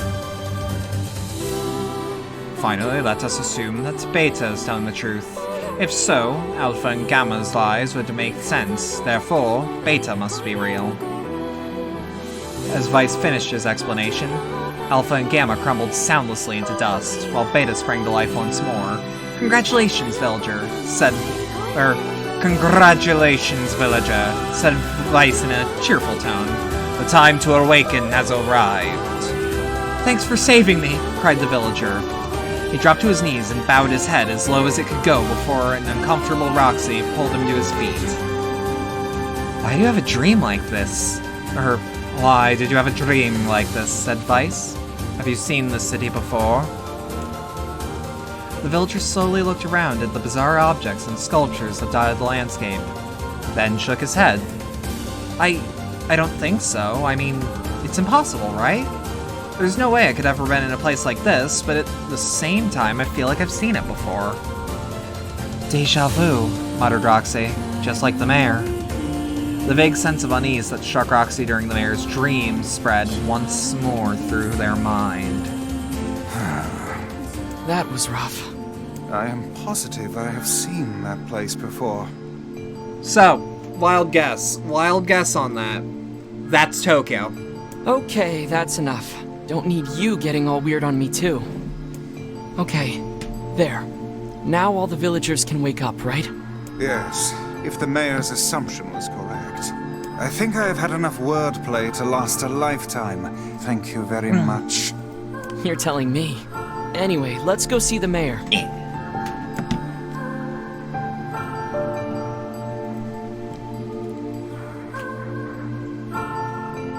I'm not gonna grace that one with a response. No siree, Bob. Oh, how wonderful. Thank you so much. Also, I'm pretty sure those are still both real places. Here, I have something for you. Obtain the one-handed sword, Faith. Wow, this looks valuable. I can really have it? Of course. It's apparently a weapon of some renown, but we have little use for it. Well, we appreciate it. Thank you again for everything. Alright, let's see how this actually goes. Oh, that's a sick. And then it works like that. Okay. Just like the intro then, we have the full power from the jump. I really like this track.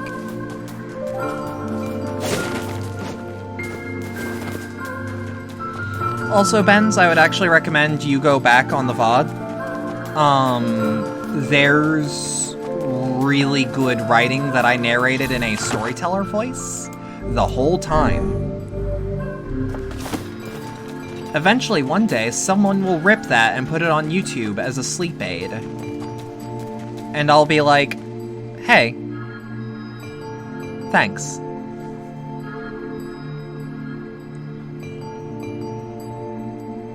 Yeah.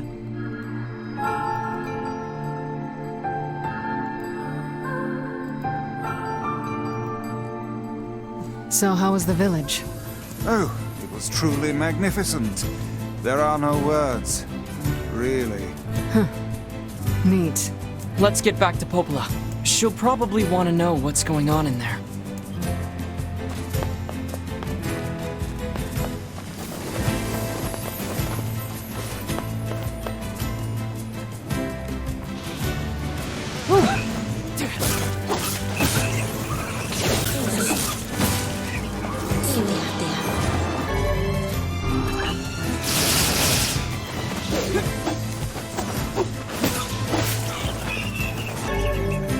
Obtain the word con. Oh, that's gonna get clipped. I can feel that.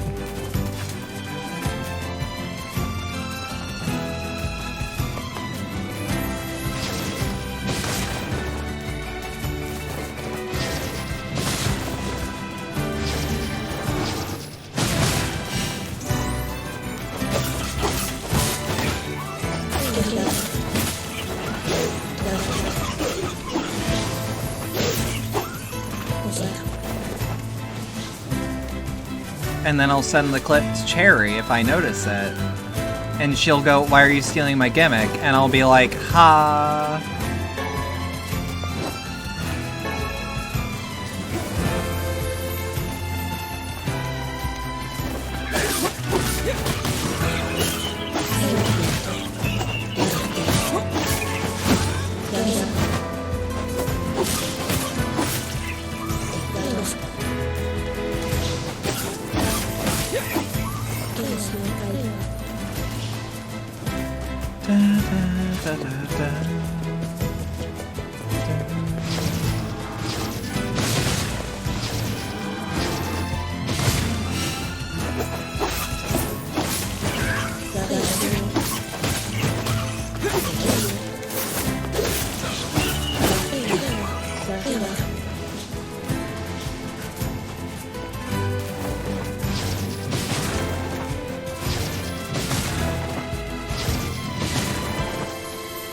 I still wish this game would actually, like, show me how much XP I get per kill. By the way, if anyone can find a way for me to do that, that would be much appreciated, because I actually want to know how much I'm getting. Note that I'm playing on the PS4 version, so if the solution is a mod, I can't do it.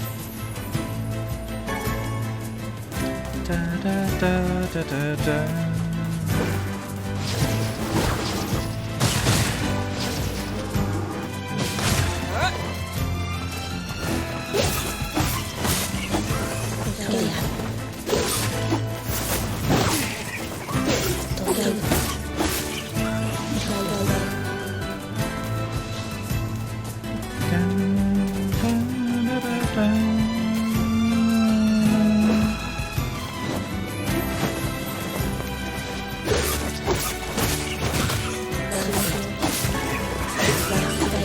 used coloring book. Hell yeah.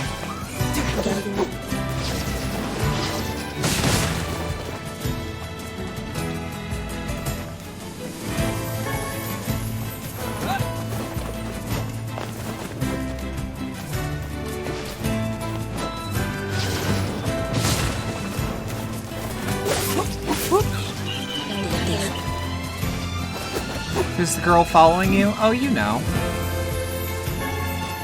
You were there. Don't worry about it.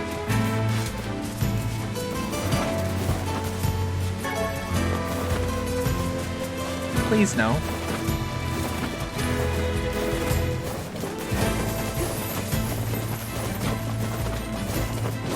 Today's just a weird day to stream. Like, I hate to be that, like, numbers obsessed bitch, but that's just kind of how my brain works.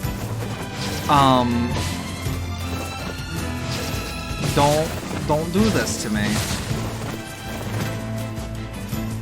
But it's like, I hate to be that number obsessed bitch, but like,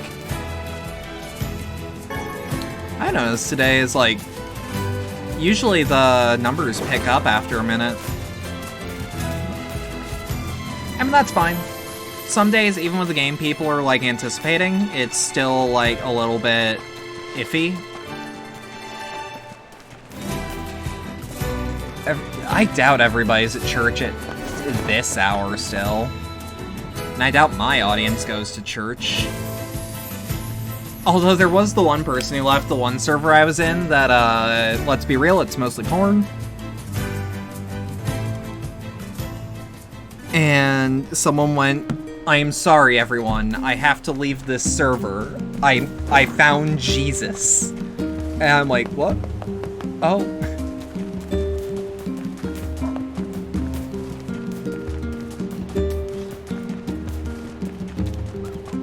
Yeah, it was like such a weird fucking like whiplash moment, because it's like, oh, that's weird.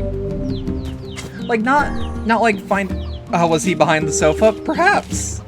Also, howdy Moose, I think that's the first time you've said anything today.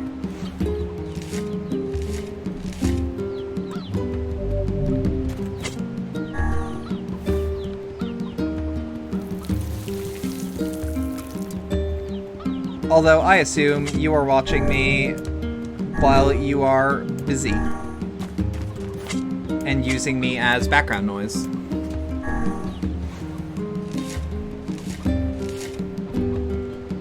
So, just hit me.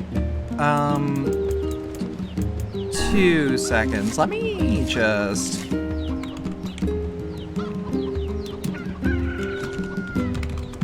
I'm just gonna do that. I can just do that.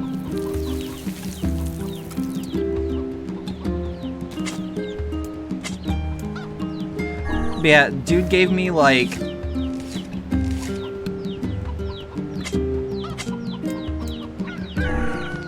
Like, the way he phrased it was like, I have to go now. My planet needs me. It's like, I don't even remember who he was. He was probably someone from like way back.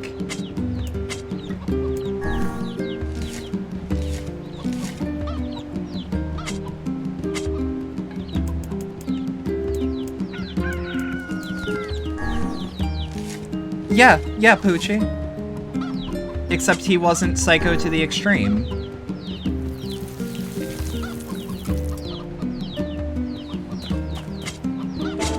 Oh god.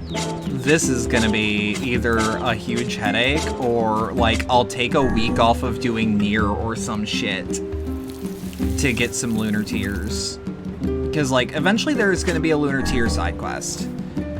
I do not remember exactly what I need to do or how many I need.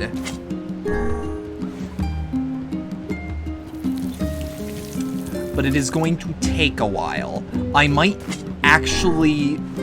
I hope I reach it by the time I start playing RE8 so that there are days where I just don't play Nier and it's like, ha, Lunar Tears.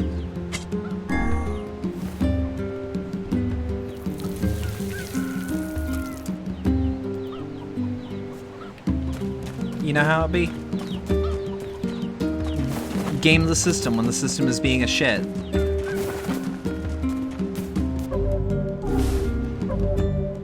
I feel like... Oh, we didn't check to see how good Faith was. It's a katana.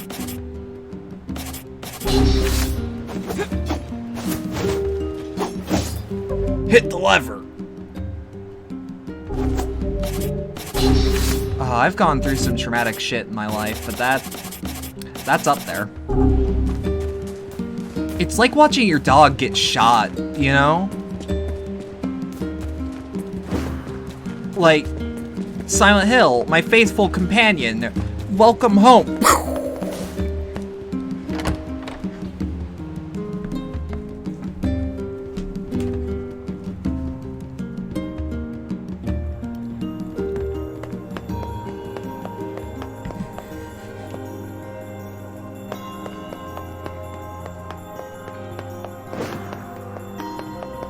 Jesus Christ, dude. I'd say talk about a mood killer, but I'm the one that brought it up. The death dream certainly is a strange illness. Yeah, it was something all right. Even I, with my natural love for words, have no desire to visit that place ever again. You guys did well. You've been making a lot of long trips lately. Are you sure you're not pushing yourself too hard? I'm okay. I can't just sit around all day while Yona's sick, after all. If you say so. So, anything I can do for you? So, just a note, around 8 EST is the collab. I had to double check. Well, I suppose there is I'll one probably thing I could end use it a hand with. Have you heard about our plans to repair the canal? 7:30.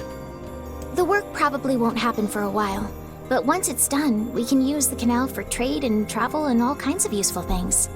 Unfortunately, however, we're a bit behind schedule at the moment. If you're willing to help out, I'd really appreciate it. 'Cause, like... No problem. What do you need? Great. The collab is at 8. We're gonna start the call like 10-20 minutes early. So, the man I originally asked to help on this project hasn't shown up for work in a few days. I'm starting to get a little worried. So, maybe you can head over to Seafront and check up on him? I'll mark the location of his house on your map. He always carries a red bag over his shoulder, so he should be easy enough to find. Got it.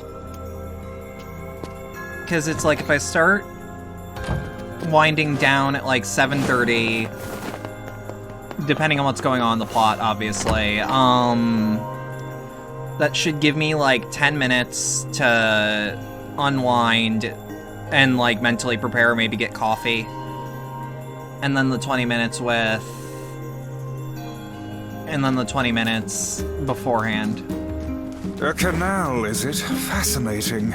If we had a ferry, we could put these days of endlessly running about behind us. Don't you just float everywhere anyway? Do you think I am borne aloft by the winds, lad? It takes stamina to maintain this height. Oh, really? You could at least try to hide the utter dismay, you know. Make sure you stock up on necessities before heading out to hunt. Pick up a cup. We can pick up 10 that. Yeah, we can spend 10 thou like it's nothing. Oh yeah, dude, fucking Pitbull.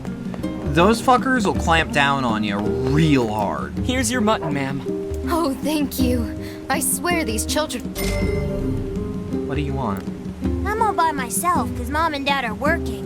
And I'm bored. What do you want me to do about it? God-awful Square Enix child?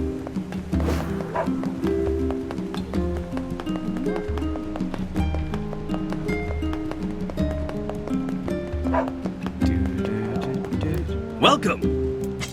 Do we have any new weapons? No. Thanks for your support. To be fair, I didn't actually kill a dog, it just beat it off, and then it was... Okay. Again, maybe you should, like... Before typing something like that, maybe just maybe consider, like, starting with that. Of, like, yeah, I had to fight a dog. Like, I've had to fight a dog. I've had to fight multiple dogs. There was one time, like, this big fucking blonde one Because every day I would take the bus to go to school, but it was still like a 10-minute walk to get to school. And I actually didn't mind the walk very much. I actually found it quite relaxing. But, like, there's the house right before my school, okay? They had like this big-ass blonde dog. I can't remember the exact breed. And it clamps the fuck down on my arm before, like, no, it wasn't a golden retriever. The reason I say blonde is because I can't place it. I just know it for sure wasn't a golden retriever. It was short-haired, too. And it's like, no, it wasn't a pit bull. Snout was too long, it was too big. May have been a crossbreed, but doubt.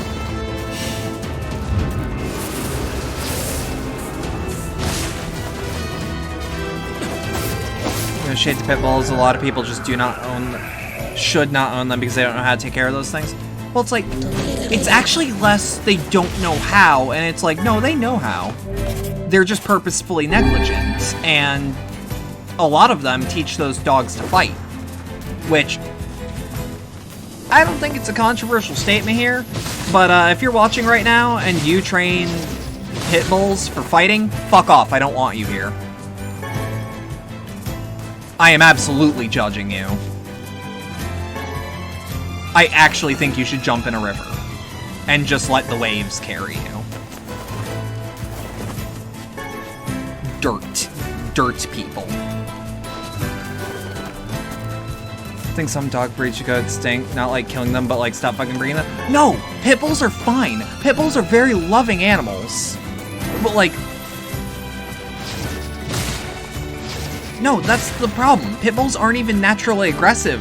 They're just really good at fighting. Pit bulls are some of the sweetest fucking dogs if you actually raise them to not fight. I'm actually really happy that we're breeding pugs away from the features that make them a health hazard.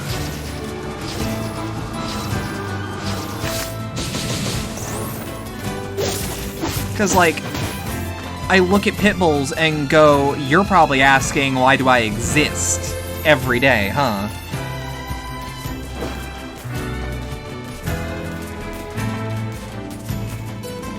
But it's like, nah. Pure breeding in general is very bad. What, is pure breeding not just breeding within the dog's breed?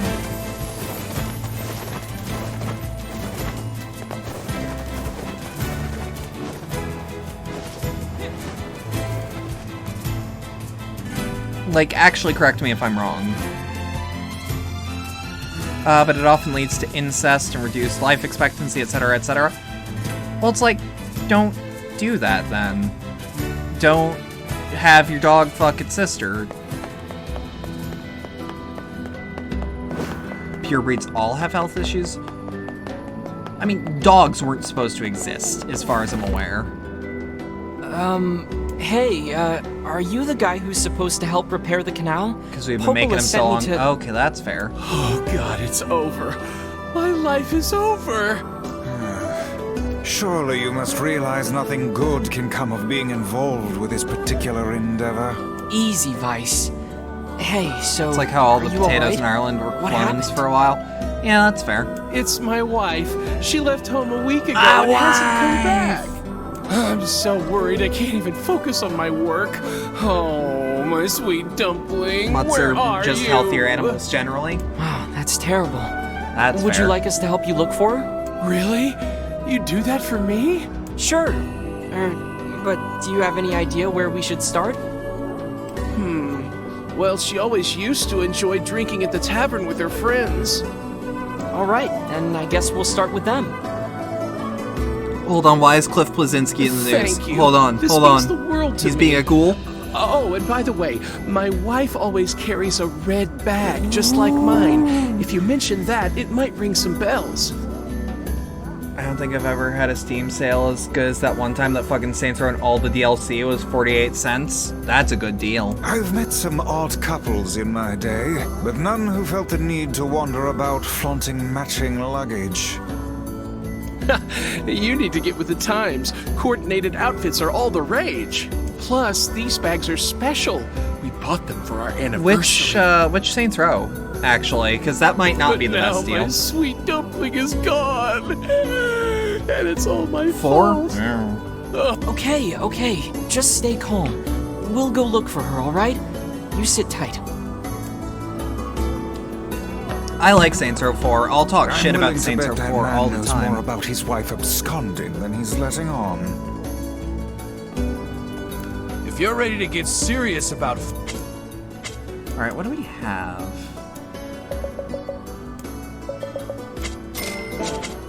Come back if you run out of bait.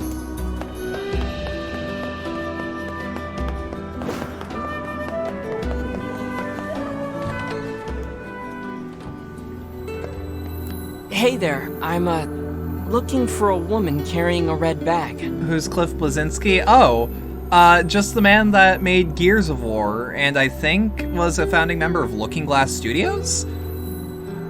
Yeah, the Jazz Jackrabbit guy, yeah. Are you now? Interesting. Did something happen to her? She hasn't been home, and her husband's worried. Do you know anything about where she might be? Yeah, Unreal and Unreal Tournament as well. Trouble in Paradise, is it? Oh, those two never change. Anyway, the short answer is no. She hasn't been around here either. Though come to think of it, she always got on well with the woman over at the tackle shop. Maybe you should try her.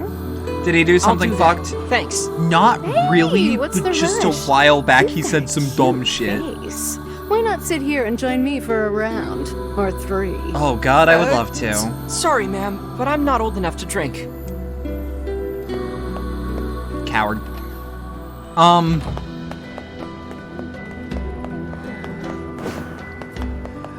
So he's basically like, it's so sad that Robert Ebert died. He would have loved BioShock Infinite. And it's like, oh. Hey there, do you know a woman with a red bag by any chance? A red bag? Oh, sure. Although now that I think about it, I haven't seen her in a while. Last time she came around, she mentioned something about leaving town. But I figured it was just idle talk. Leaving town, huh? Alright, thanks for your time. Where would she she has have truly left to, though? this charming hamlet, finding her may prove most difficult indeed. I just hope she hasn't been attacked by shades or anything. Let's actually see, is there any, like, quests over here that I could miss while I'm out and about? Driftwood. When I got to the level racism in BioShock Infinite, I was like, bruh. I don't want to give BioShock Infinite more credit than it's due. But with that time period, yeah, you'd see it. You'd see it a lot.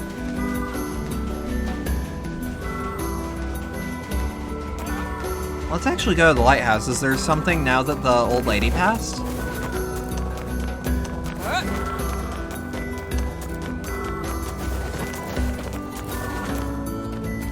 Hey, you gotta help me out here. You just gotta. I'm having serious girl trouble. See, there's this girl that I'm is pretty my favorite wild for, BioShock so I game asked her and my second favorite but she shot won't game even consider overall, it unless I but take it her to is a not really nice perfect. restaurant. Huh. That seems rather demanding. She really appreciates the finer things in life. First-class places for a first-class lady. She's so cool. All I'm gonna say is BioShock 2 and System Shock 2 Everyone are has their almost own perfect tastes, I games. guess.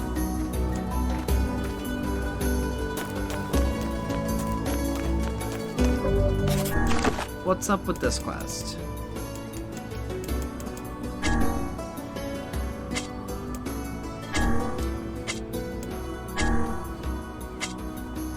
I couldn't hear you over the game dialogue for a second. All I'm gonna say, BioShock 2, System Shock 2, almost perfect games. BioShock Infinite, I do not think it is very good.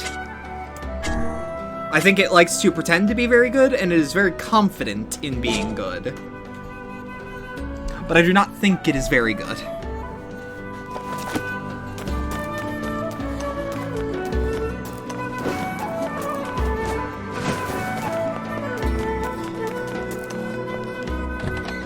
You know, I pulled that criticism a little bit out of my ass, but now that I think about it, yeah, no, that's the perfect way to summarize how I've thought about that game for a minute. Because it's like, for me, it would be like System Shock 1, Infinite, System Shock 2, Bioshock. You need to give Bioshock 2 a second try. Or a first try, honestly. Like, that game is great. And it isn't just bad Ayn Rand fanfiction. Bioshock 2 was my first game when I was like 9. Yeah, that's what I'm saying, replay it. That shit's good. It loses a bit of the horror, though. I'll give it that. Like, Bioshock 1 had some really cool spooky moments.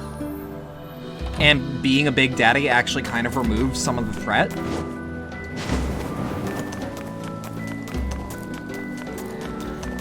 But it's like, if you were 9, that game is really easily accessible on, like, PC. I would actually recommend you go back. Like, with Infinite, I give it some, like, scathing words. But I go back to replay that every once in a while. To be like, what if I'm wrong? Okay, but what if I'm wrong, though? I feel like Bioshock Infinite... like Bioshock Infinite, but it would almost feel better if it wasn't a Bioshock game. Well, it's like, don't even call it a shock game, in my opinion.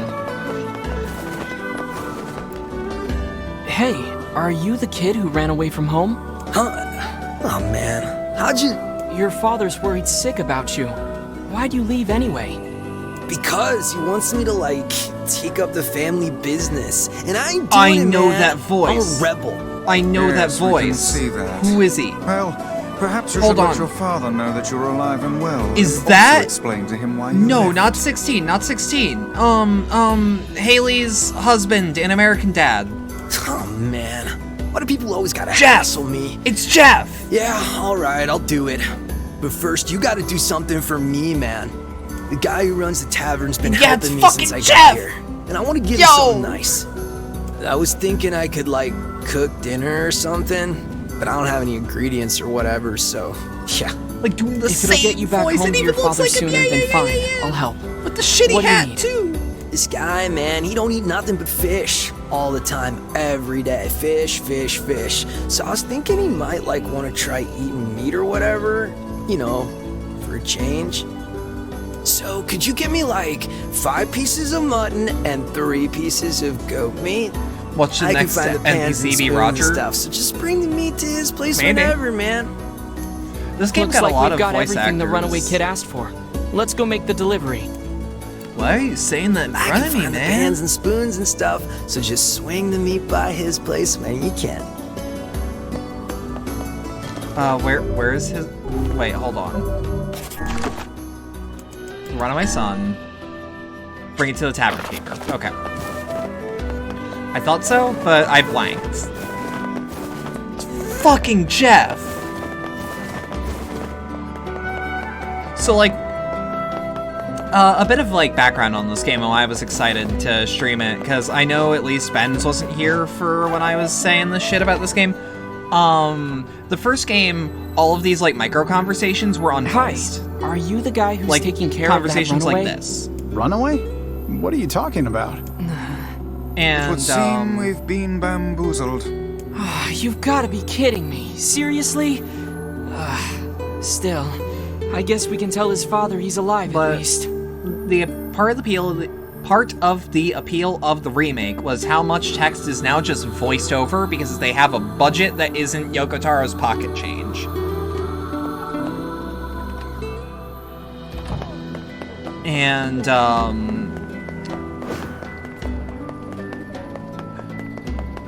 me and a lot of other people were like, that's a lot of text. They're gonna be expanding the voice cast at least threefold. Bare minimum.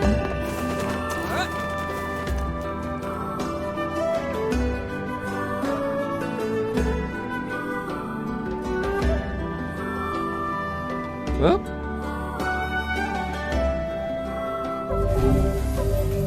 Having a moment.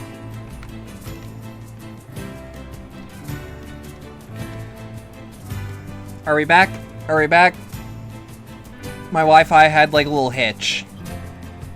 or my connection had a bit of a hitch. We back. Cool.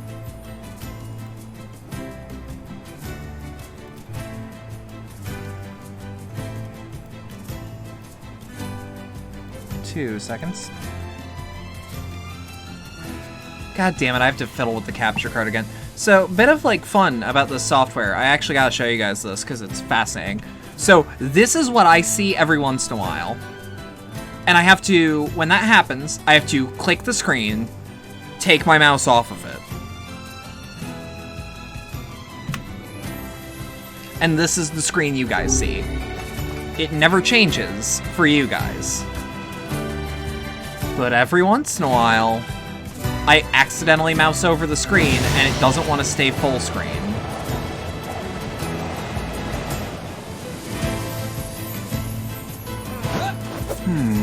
Something about that shade seems rather odd.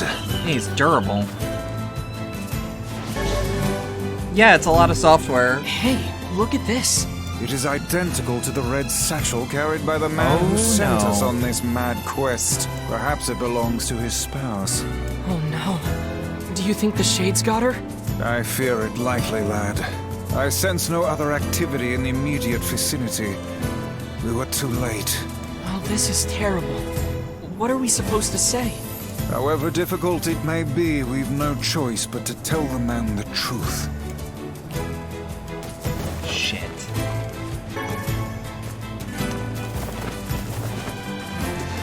I like that our boar friend actually just stays asleep where we left him.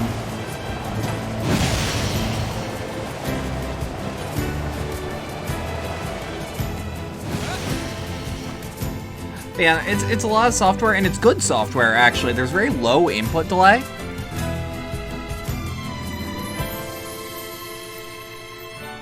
What?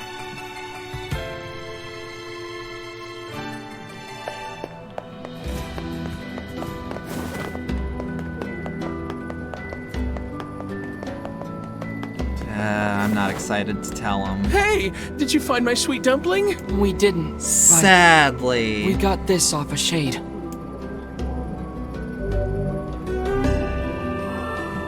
Oh no. This is hers. So our fears were correct. Oh God. How could this happen to her? And this is all my fault. Stream cut out again? Oh, it's back. What the fuck?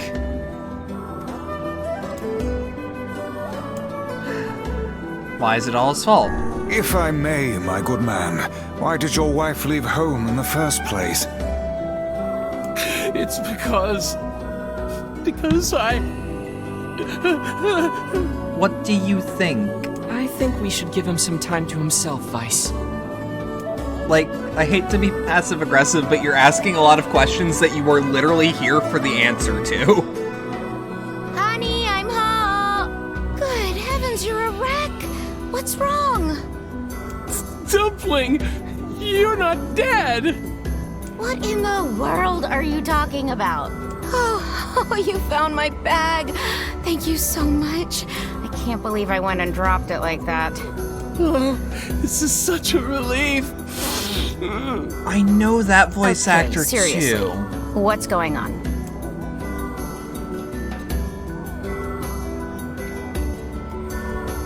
I see. So, you found a Shade with my bag and assumed I'd been attacked and killed? I'm just glad you're safe, Dumpling, but I'm also so sorry. This is all my fault. Oh, if I didn't eat that apple you were saving. Oh, God, I'm such an idiot! Listen, I promise I'll never eat anything of yours again. You just promise never to run away from home again, okay? Brad Venable. I know that name. I know that name. Have you lost your mind? I just went to visit my parents. Huh? I told you about this. Going to see my family, gone for That's a week. why I remember him. He passed this year and people were really fucking sad. Ugh, are you serious right now? Why don't you ever listen to me? But he's been a shitload of things. Lad, my brilliant intuition suggests we should beat a hasty retreat from these two with all speed.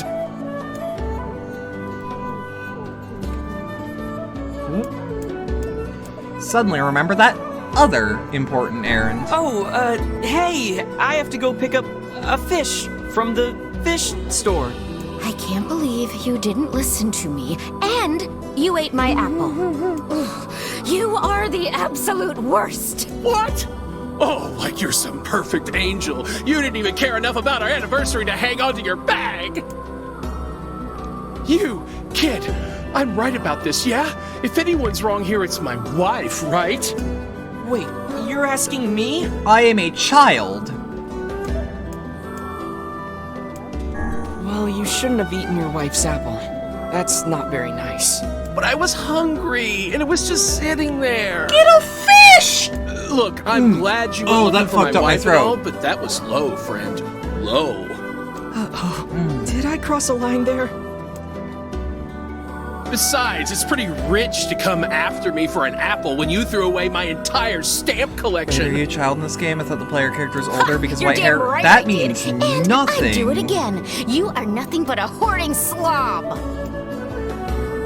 You there. My husband's in the wrong here, isn't he? Pardon, but madam,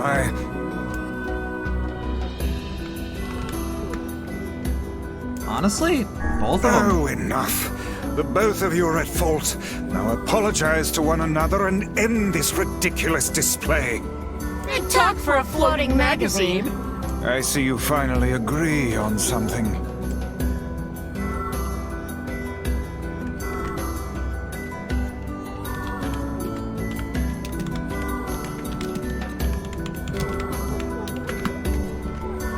Do Oh, you no. not even understand how frustrating this is, you colossal oaf? This is exactly what I hate about you. Fine, hate me. I'll still sleep like a baby knowing I'm not an unreasonable hag like you. Vice, what do I do? You turn on your heel and walk away as fast as your legs can This carry ain't you, your my good responsibility. That's it. I have had enough. Instead of belittling me, why don't you get a proper job? Everyone in the neighborhood treats me like dirt, and it's all because of my unemployed slob of a husband. Actually, I have a job now. Wait, you what? You're kidding. Why didn't you tell me? That's great. Well, I sort of wanted it to be a surprise. Oh, you big silly Billy. Well, this calls for a celebration. Come on, I'm going to bake you a nice apple pie. It's just his outfit. There's no reason beyond it.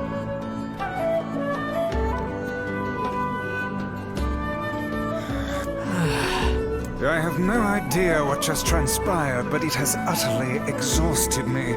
Well, looks like they made up, so all's well that ends well? In the course of all that madness, I have forgotten why we even came here in the first place. I remember. Oh, heck, the canal! We need to ask him about the canal! Oh wait, right, we never did ask. I can't thank you enough for all your help. Sure, but listen, we need to talk to you about the canal. Oh, right! That's why you came here in the first place, huh? Well, now that my love life is rolling in clover again, I'd be more than happy to get going on the canal work. Hey. Heavens, that was exhausting. Let's actually check Vice for Runaway Son. Return to his parents. Tell me about it. Anyway, let's go give Popola an update.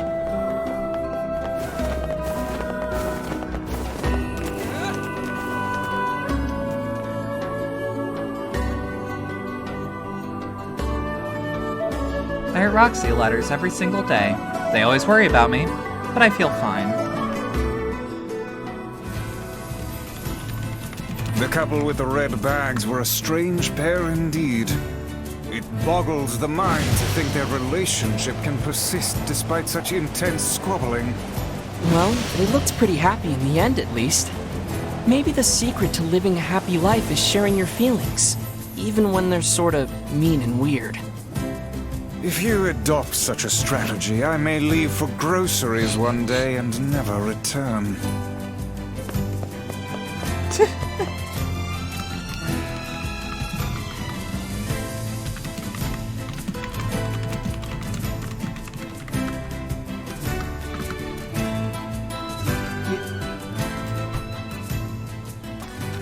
What do you mean they're married?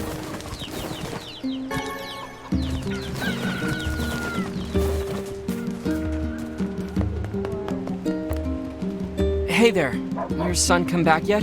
No, I haven't seen him. Where could he be? He's in Seafront. Or he was, MC in their book? until he ran away again. Oh, crud. Let me guess. Did he tell you an elaborate story and then ask for help? That boy is... well, he's a bit of a dirty liar. I probably should have mentioned that. So that whole story was a setup. He sent us on a wild goose chase and then gave us the slip. Since I cannot imagine you letting this go, perhaps we should return to Seafront? There may still be a lead or two left to pursue. Good idea. We can't let him get away with this. Can't What's keep wrong? getting away with this. How can a son bring so much despair to his family? He seems completely ignorant of the pain he has caused. It's deplorable. I love it when you sound like a grumpy old man, Vice. Perhaps I only sound that way because I have existed since time immemorial. How old are you anyway? You know, I'm not exactly sure. They say memory loss is a sign of old age. Well, it's still preferable to being a deplorable liar like that son. Perhaps. Perhaps it is.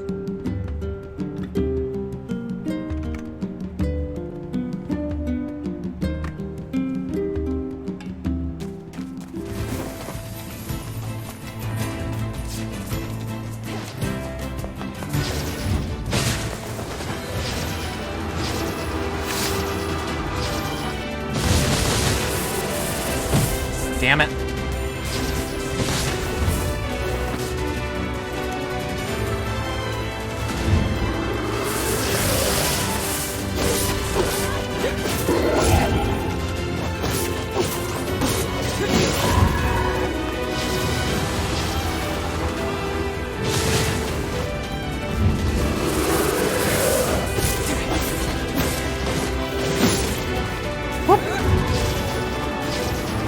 Did we have another dip?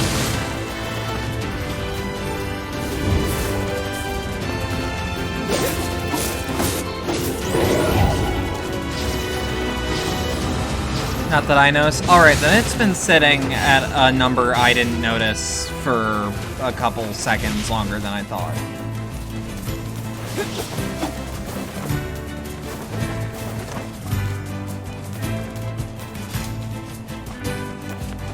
My connection's been real spotty today. I kinda wanna know what's up.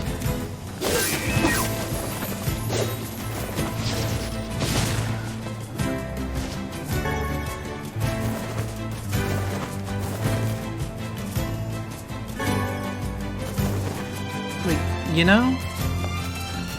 Just, I don't think anything too bad's gonna happen, but... electrical work, maybe inconsistent voltage or some shit. No, I don't... No. No. Otherwise, I'd be having hang-ups on other things. I doubt it's just my PC. And also, this room wasn't affected by the electrical work because it's not on the same fuse as those as the electrical work was being done. I'm not a fan of lead because... you know,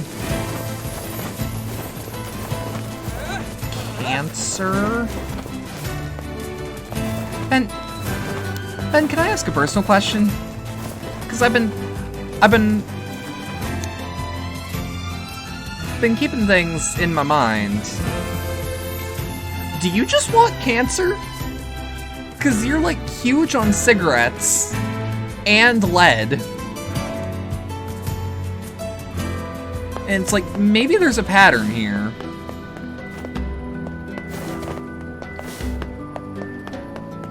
I mean, I certainly hope not, but... You're looking for a kid who ran away from home? There was a strange kid asking people questions earlier. I think he was trying to learn how to get into Facade. Facade, huh? maybe we should go take... What? No, I'm not a huge fan of cancer. I just happen to enjoy old-timey things, many of which cause cancer coincidentally. All right, so you're a cancer fandom secondary. If we... Oh.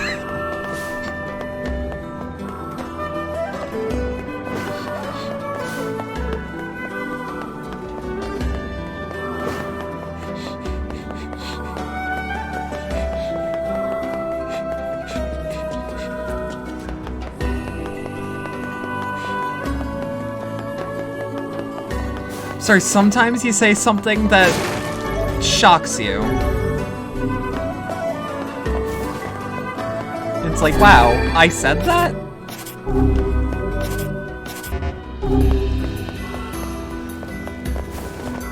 Yeah, but it's like, it's not offensive.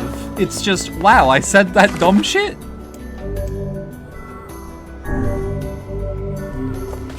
I wonder if cancer actively has a fan base. Like, there was Rabies Pride at one point, and apparently that was unironic? Mom got it for a little bit, caught it when it was still the size of like an M&M candy, and they removed it real quick. She's fine, 100% cancer-free. Now all well that ends well.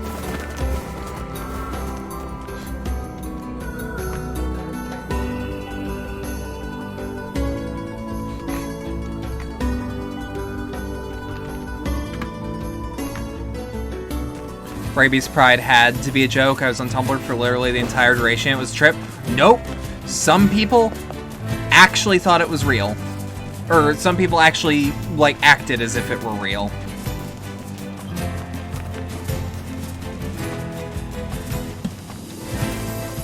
Therefore, making it real. Because that's just how it be some days.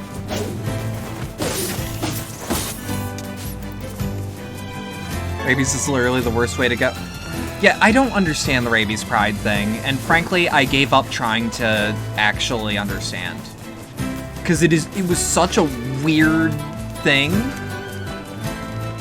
And it's like, fuck it, cancer probably has a fandom then.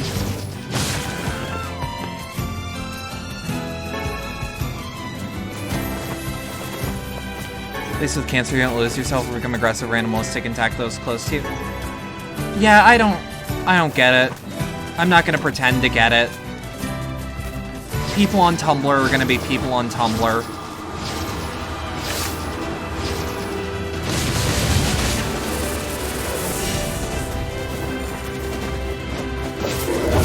Woo!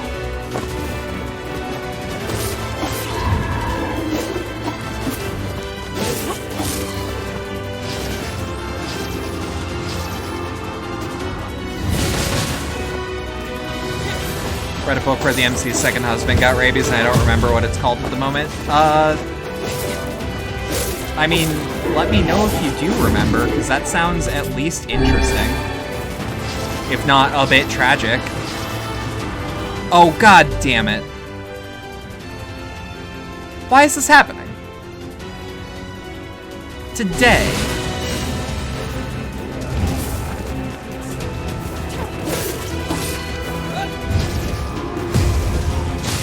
God fucking... I'm gonna wait. I'm gonna wait for it to come back. Let me know when I'm back. Let me know if you hear me clearly without it hitching.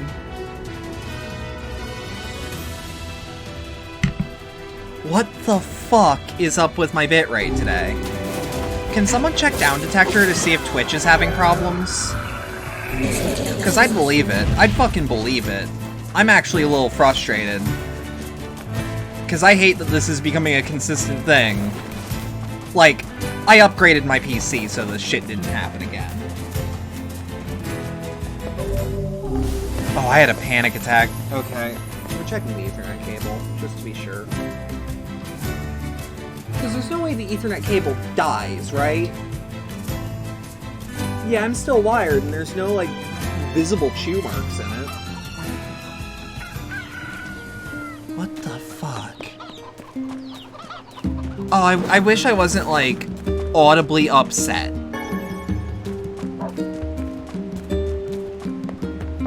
Because, like, god damn it, you know? We've got... Thanks for your support. It's not fair. Yeah, it's an understandable She's so upset.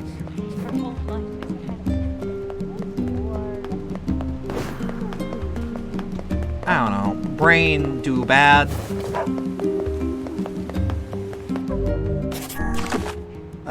What do we have in incomplete quests? We still need 10 goat hide.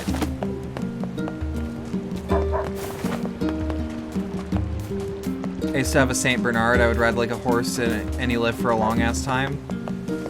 That's unrelated, but cool. I like big dogs. Remind me of the boar thing you ride. Yeah. So for context, it's just a big black boar. Like...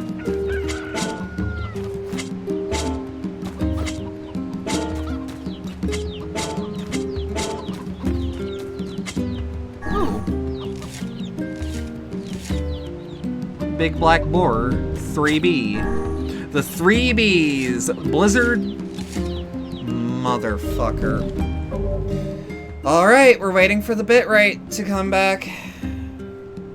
What the shit? And yeah, I'm still connected to the internet.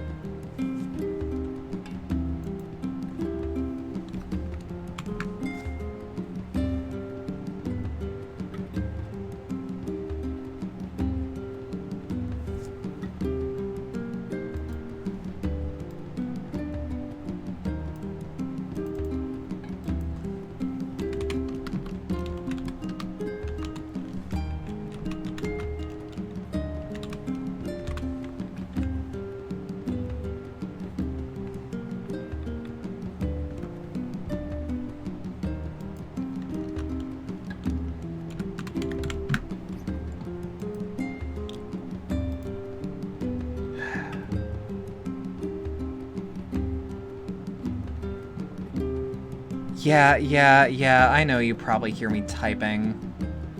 So, Twitch isn't having problems, but the most reported problems right now, which is 49% of them, is the inability to stream video confidently.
Okay, we're gonna give it 10 more seconds.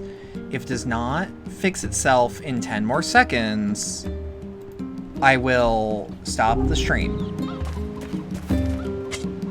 10, 9, 8, 7, 6, 5, 4, 3, 2, 1. Okay, I guess today is just a day where Twitch doesn't want to fucking work. So what I'm gonna do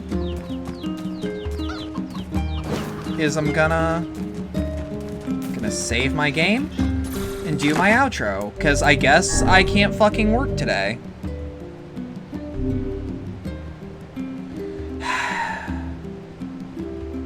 So,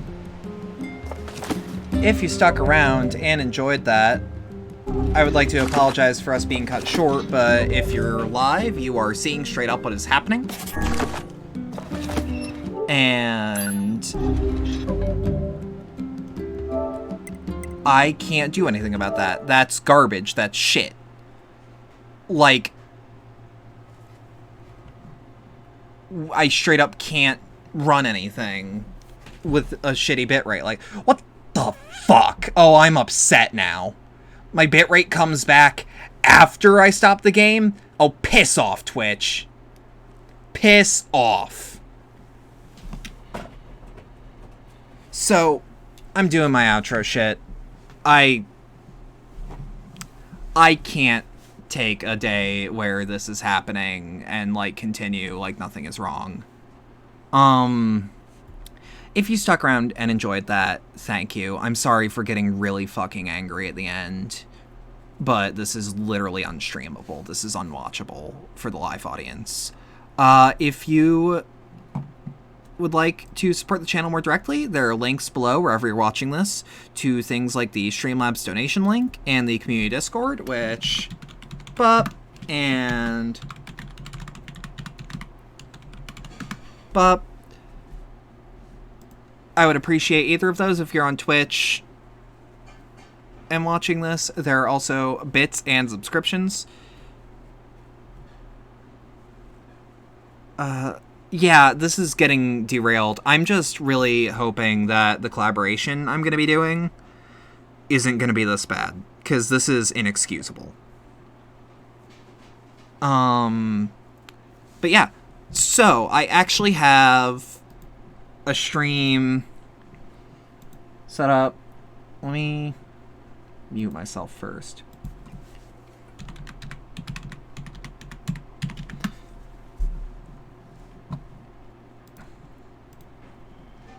So, whoop. So, this is the person I'm going to be collaborating with. Can't show history. I don't care. That's the guy I'm going to be collaborating with a handful of other people. We'll see who those people actually are. I don't know if they want to be out in the open quite yet. And again, I would professionally like to apologize for the fact that this stream just took a shit. We're going to continue tomorrow. Honestly, probably much earlier, because Cherry has a stream at 5 EST tomorrow. But I can absolutely do an earlier Nier stream again, so long as I get to sleep on time, obviously. So, if you stuck around and enjoyed that, thank you again. But have a good rest of your night. Thank you. My sincerest apologies.